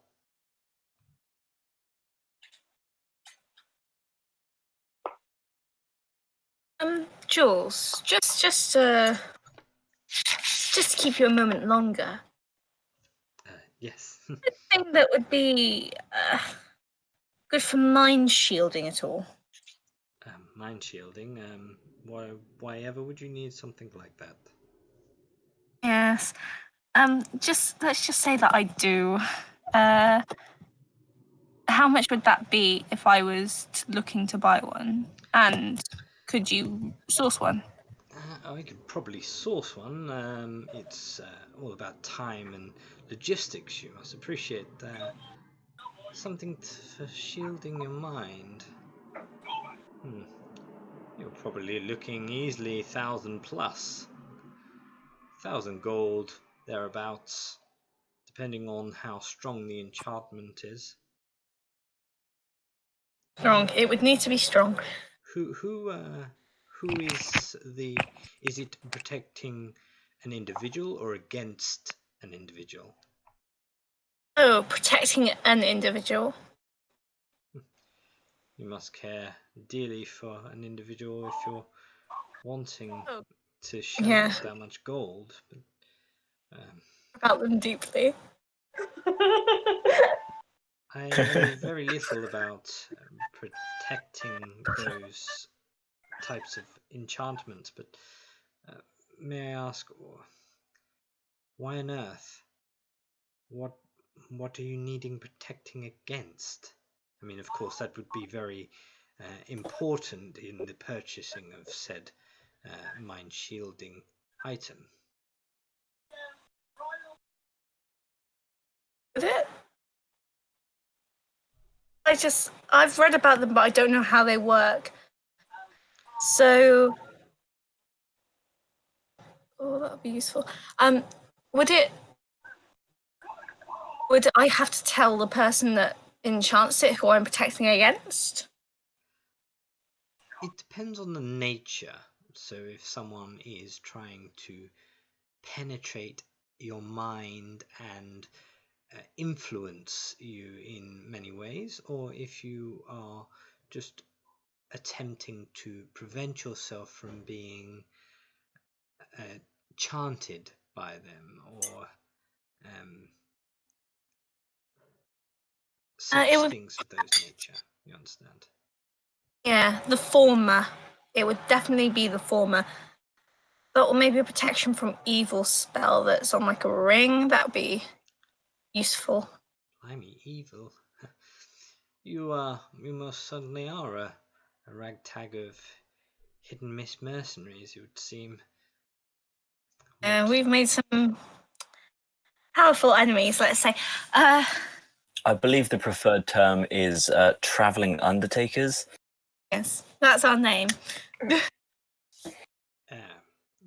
Fitting, I would assume, if I knew. It was used as an insult. We're sort of co-opting it. It's like a whole thing. Just roll with it. Don't worry. We'll be famous in a couple of years. I have no doubt. How powerful is the evil, may I inquire? On a scale of 1 to 10. 10? On a scale of 1 to 5. 20. Still 20 out of all those scales. It's concerning. I'm not entirely sure if a simple enchanted item would be strong enough to deal with your forewished protection. It would have to be something extremely rare, I would assume, if it's something as dark and sinister as you're portraying it to be.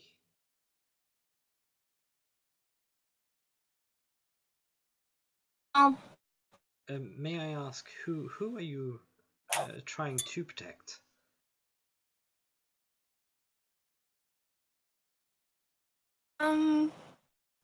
Me?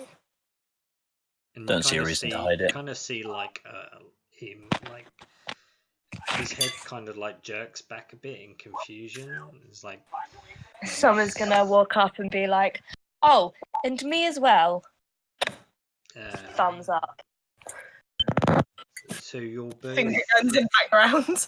You're both wishing to be protected from something evil, from penetrating your mind. Now I must really From being possessed, to be specific. Sorry to talk give the game away a bit. about possession, then surely a cleric of sorts would be able to aid you in this manner. But that means going to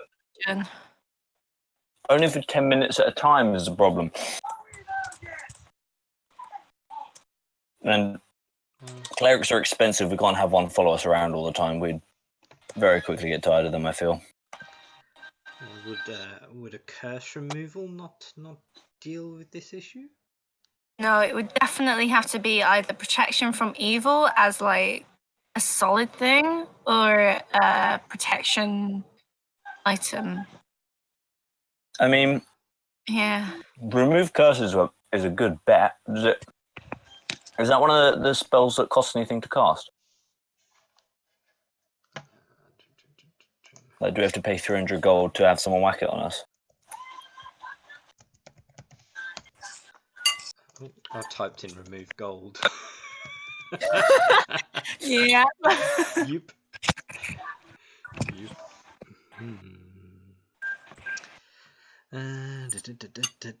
Doesn't seem to say anything. If the object is cursed, magic items, curse remains cursed. Change the object, remove curse. It doesn't say anything. It just says it's one action. It's a touch action. It's verbal and somatic. It's instantaneous. Perfect. That's about it. Cleric, paladin, warlock, or wizard is able to conduct such spell. We have neither of those. Well, actually, it depends. I turn to Clarence. Clarence, Yeah? are you planning on taking an oath anytime soon? I don't think I can. Not forceful enough of character, I understand. No. Well, Summer, Hello. you wouldn't happen to know, obviously, in the nicest of ways, you're obviously of infernal heritage. Happen to know where that heritage begins? Because you could always, make a deal with Grandma, become a warlock. Me and my family aren't on the forward terms. Amadeus. Jesus. Or good old fucking Macalith. He's currently possessed and old, so I don't think that's an option. Mm.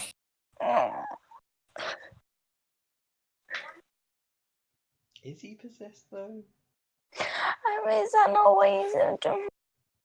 Better not just be a dick, bro. Fucking better be possessed.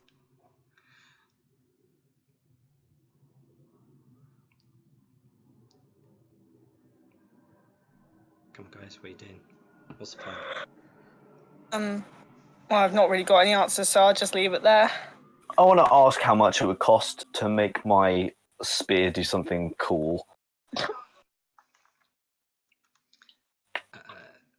I've had it silvered so it can kill ghosts, but if you're looking to enchant an item, you would have to have the ability to at least slot enchanted gems into your weapon, or you would have to have the whole thing enchanted, which is quite powerful magic that is beyond my capabilities here. You could have very minor effects given. The beyond the veil have some capabilities to aid and add particular influences to weapons and items and such. I know that they make magical earrings that add or enhance abilities. 500 gold, I think their earrings are, and I know they sell rings for resistance against certain damages that are about 800 gold. And I once heard of a woman who had enough gold to have a necklace requisitioned for 3,500 gold, and that gave her the immunity against particular damage types. Whereabouts is this beyond the veil? There's a very strange, obscure design tent out in the foregrounds. Old gang, I think I know where we're going next. Does your weapon have the divots to fit particular stones? Mine not. does.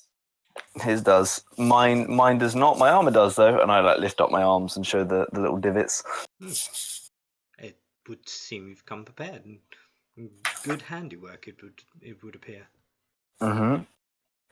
I would say, speaking to them, Abjurist Norja is quite the enchantress. Well, we'll give that a go. We get the money off this dude. That's done. Yep. We cash in with. I can't remember her name. The owner of the necklace. The owner and then, of the necklace was. Where is she? Where is she? Where is she?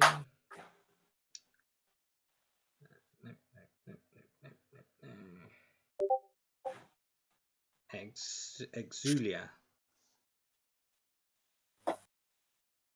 Exulia. Yeah, I think she gave us directions to her granddad's house. I thank the man for his time, and I say I'm sure you better get back to business. And I flip the sign from saying open to closed on the door.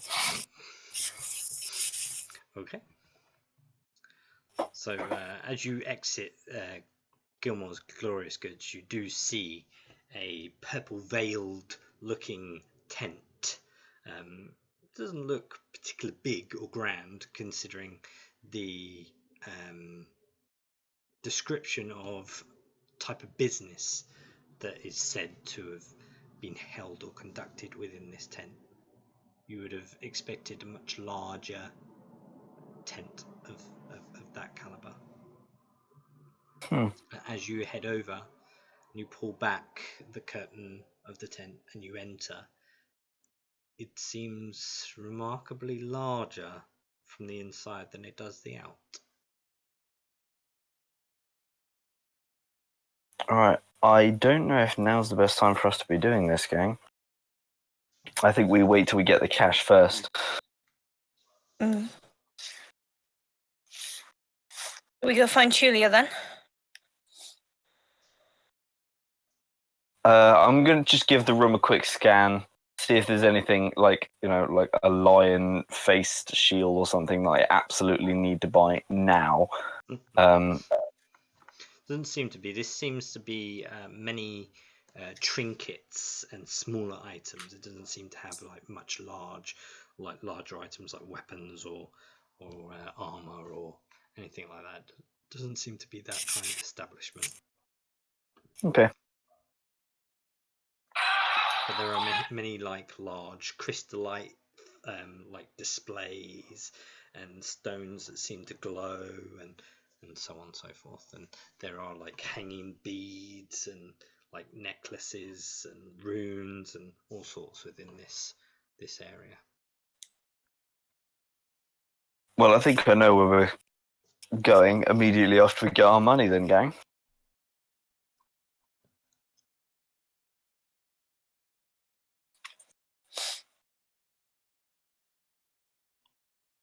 Okay. So, as you then, do you remember where you're heading to?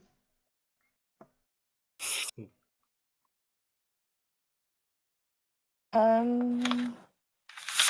would remember where, right? It's not been that long. You know that It she was is, her dad's house, I think, because her dad had just passed away. but you know that she resides in the under, or the where is it? That is true. Where's my bits on a what fucking ward is it? The open ward. Residential ward. Underwalk. The Underwalk, which there was mention of an access point within the Opal Ward district. So it takes you from the Market Ward about half an hour to get there. And as you enter the Opal Ward, let me move you to there so you can actually see or have an idea of what the Opal Ward would look like.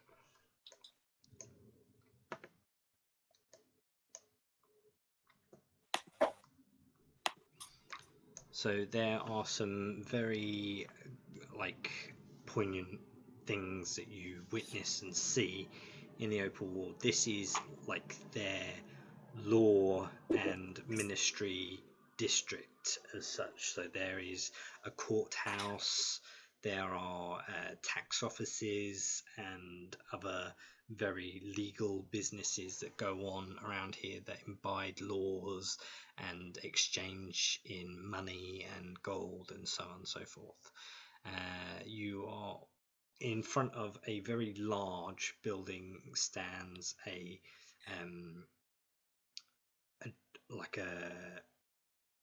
dragon statue, and there is also a statue of an individual riding a horse made out of obsidian, and there is a fountain that encapsulates around that that particular statue.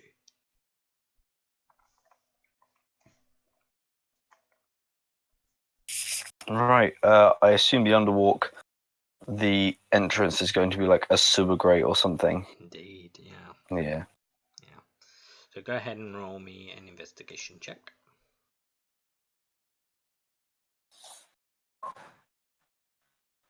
Okay. It takes you a good part of 2 hours to look around. You actually walk over it, completely bypassing and missing it, but eventually you come back to it and you're like, oh wait, that's not just a stone, that's like, that looks like a grate or a movable like top, and you slowly lift it.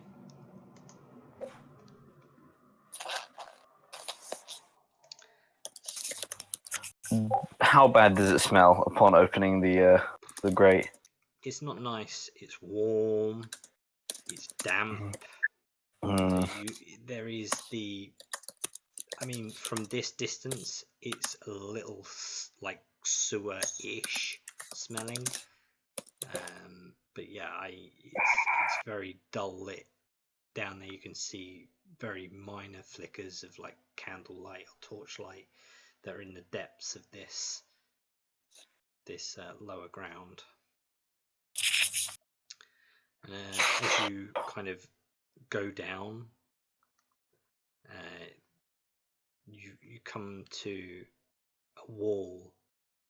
It says the survivor's legacy, and you see hundreds of names, all of those that seem to be in Westron, who survived the reign of Kevdak and Umbrasil.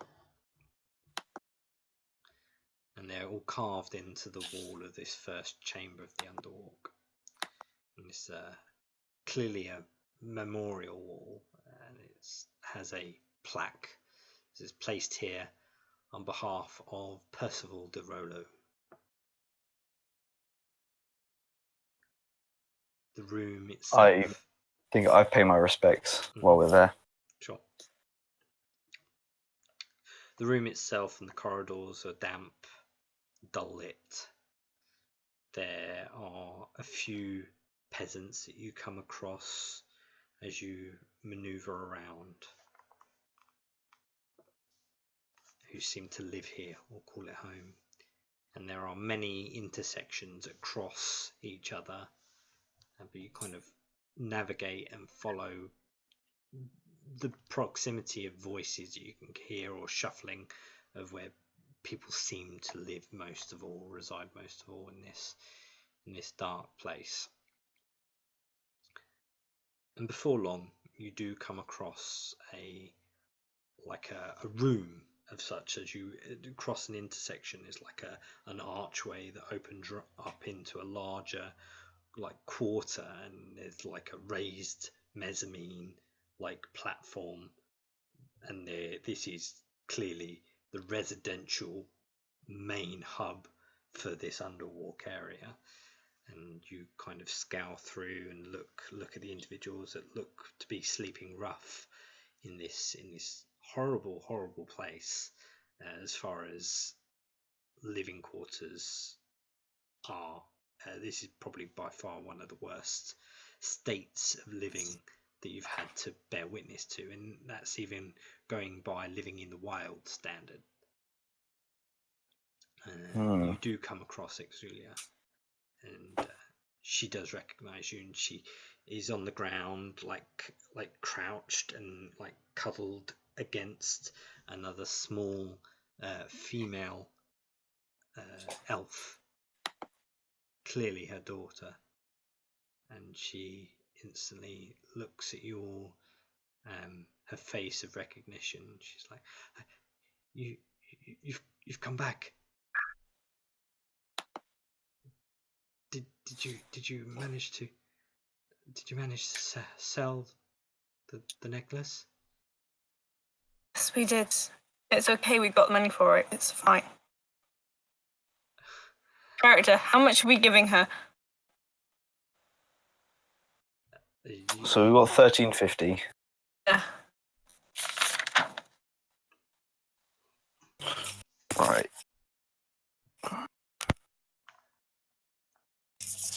How many of us are there? 4. I still give her 900. Yeah. How much were you giving to each of us? I was saying 100 for each of us and 50 for Shael because he hasn't been here, hasn't done any hard work. Oh. He's spending his time getting kidnapped instead of fighting wyverns. True. Give her and I'll just take 50 as well. Okay. Hand over 950 gold. So I'm sure this will help you get out of this place. Thank you. I don't even know how I can repay you. This is going to help so much. And she kind of like hugs her daughter even closer, just kind of like slightly like dirtied faced, like soot like. And she kind of looks up at you. She's blonde hair, piercing blue eyes, and she kind of just looks at her mother and is like, "Mum, who are these people?" She's like, "Friends, our saviors. They've done us a great deed. Please, what are your names? I wish to at least have the ability to tell my family the tale of your generosity." Gang, I think we should have 2 names. We can't be the traveling undertakers. Oh yes, tell your family of the noble heroes. No. The traveling undertakers. Jesus.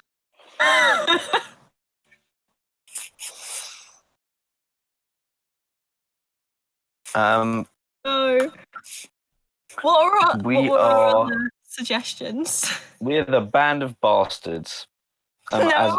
And then that's any worse. That's so much worse. I literally deleted my list of names like yesterday. Scroll up in the chat, see if I can find. Where's my list? Where's my list? Where's my list? Oh, they're not. Oh, here we go. Right, so. Attempts. Oh, wait, no, that's not it. Do you have it?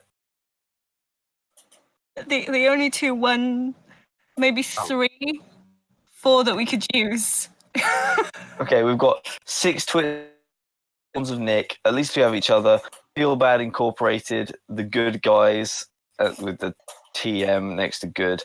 The Unundeaders, the Milkmen, because we deliver. Bad Company, the Irregulars, the Temps, the Childminders, the Inhumans, Almost Heroes, Die Klusterfuken, Bootleg Badasses, and the Passive Aggressives.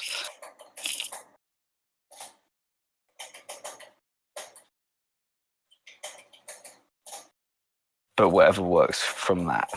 I'm thinking we say the Temps because that in itself is a temporary name.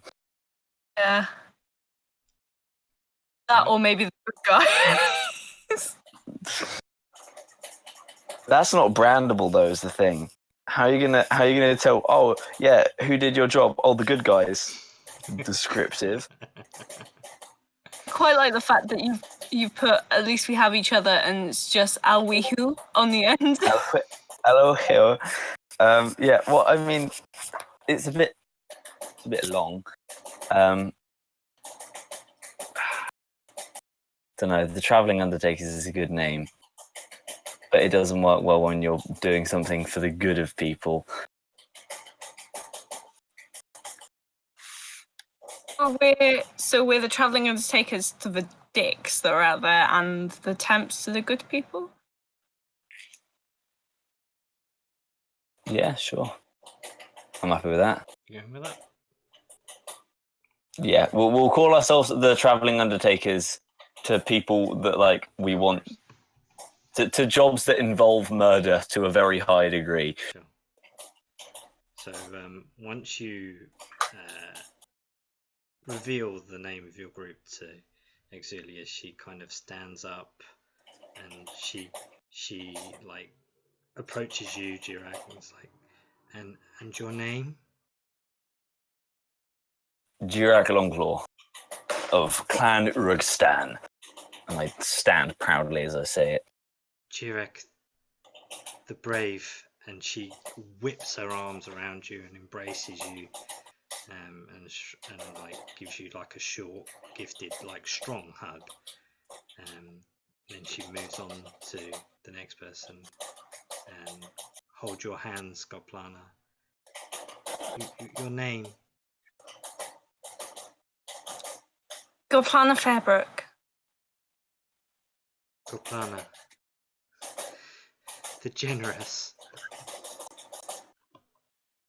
And she goes to. Never thought I'd hear anyone say that. She doesn't know you guys. Come on. Yeah, she says Lana the Generous. Everyone else in the group just looks at each other like, "What the fuck?"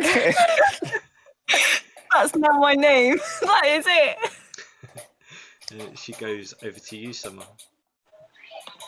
And your name?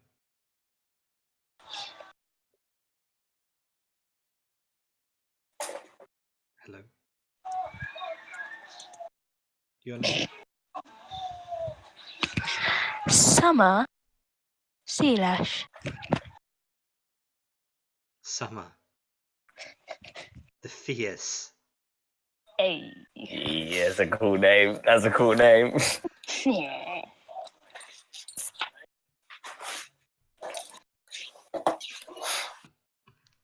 And she kind of like bends a little bit to be able to like hold your hand to you, Clarence. Your name? I'm Clarence.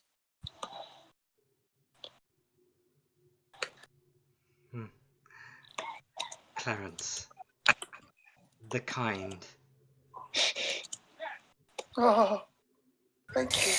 And she kind of steps back and is like, I will tell your tale to anyone who will listen.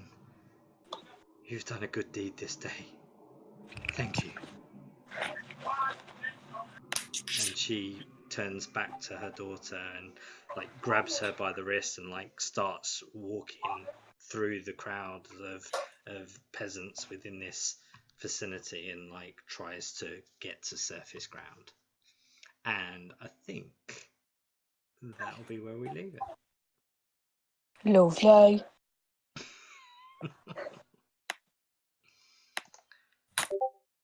Lana the generous.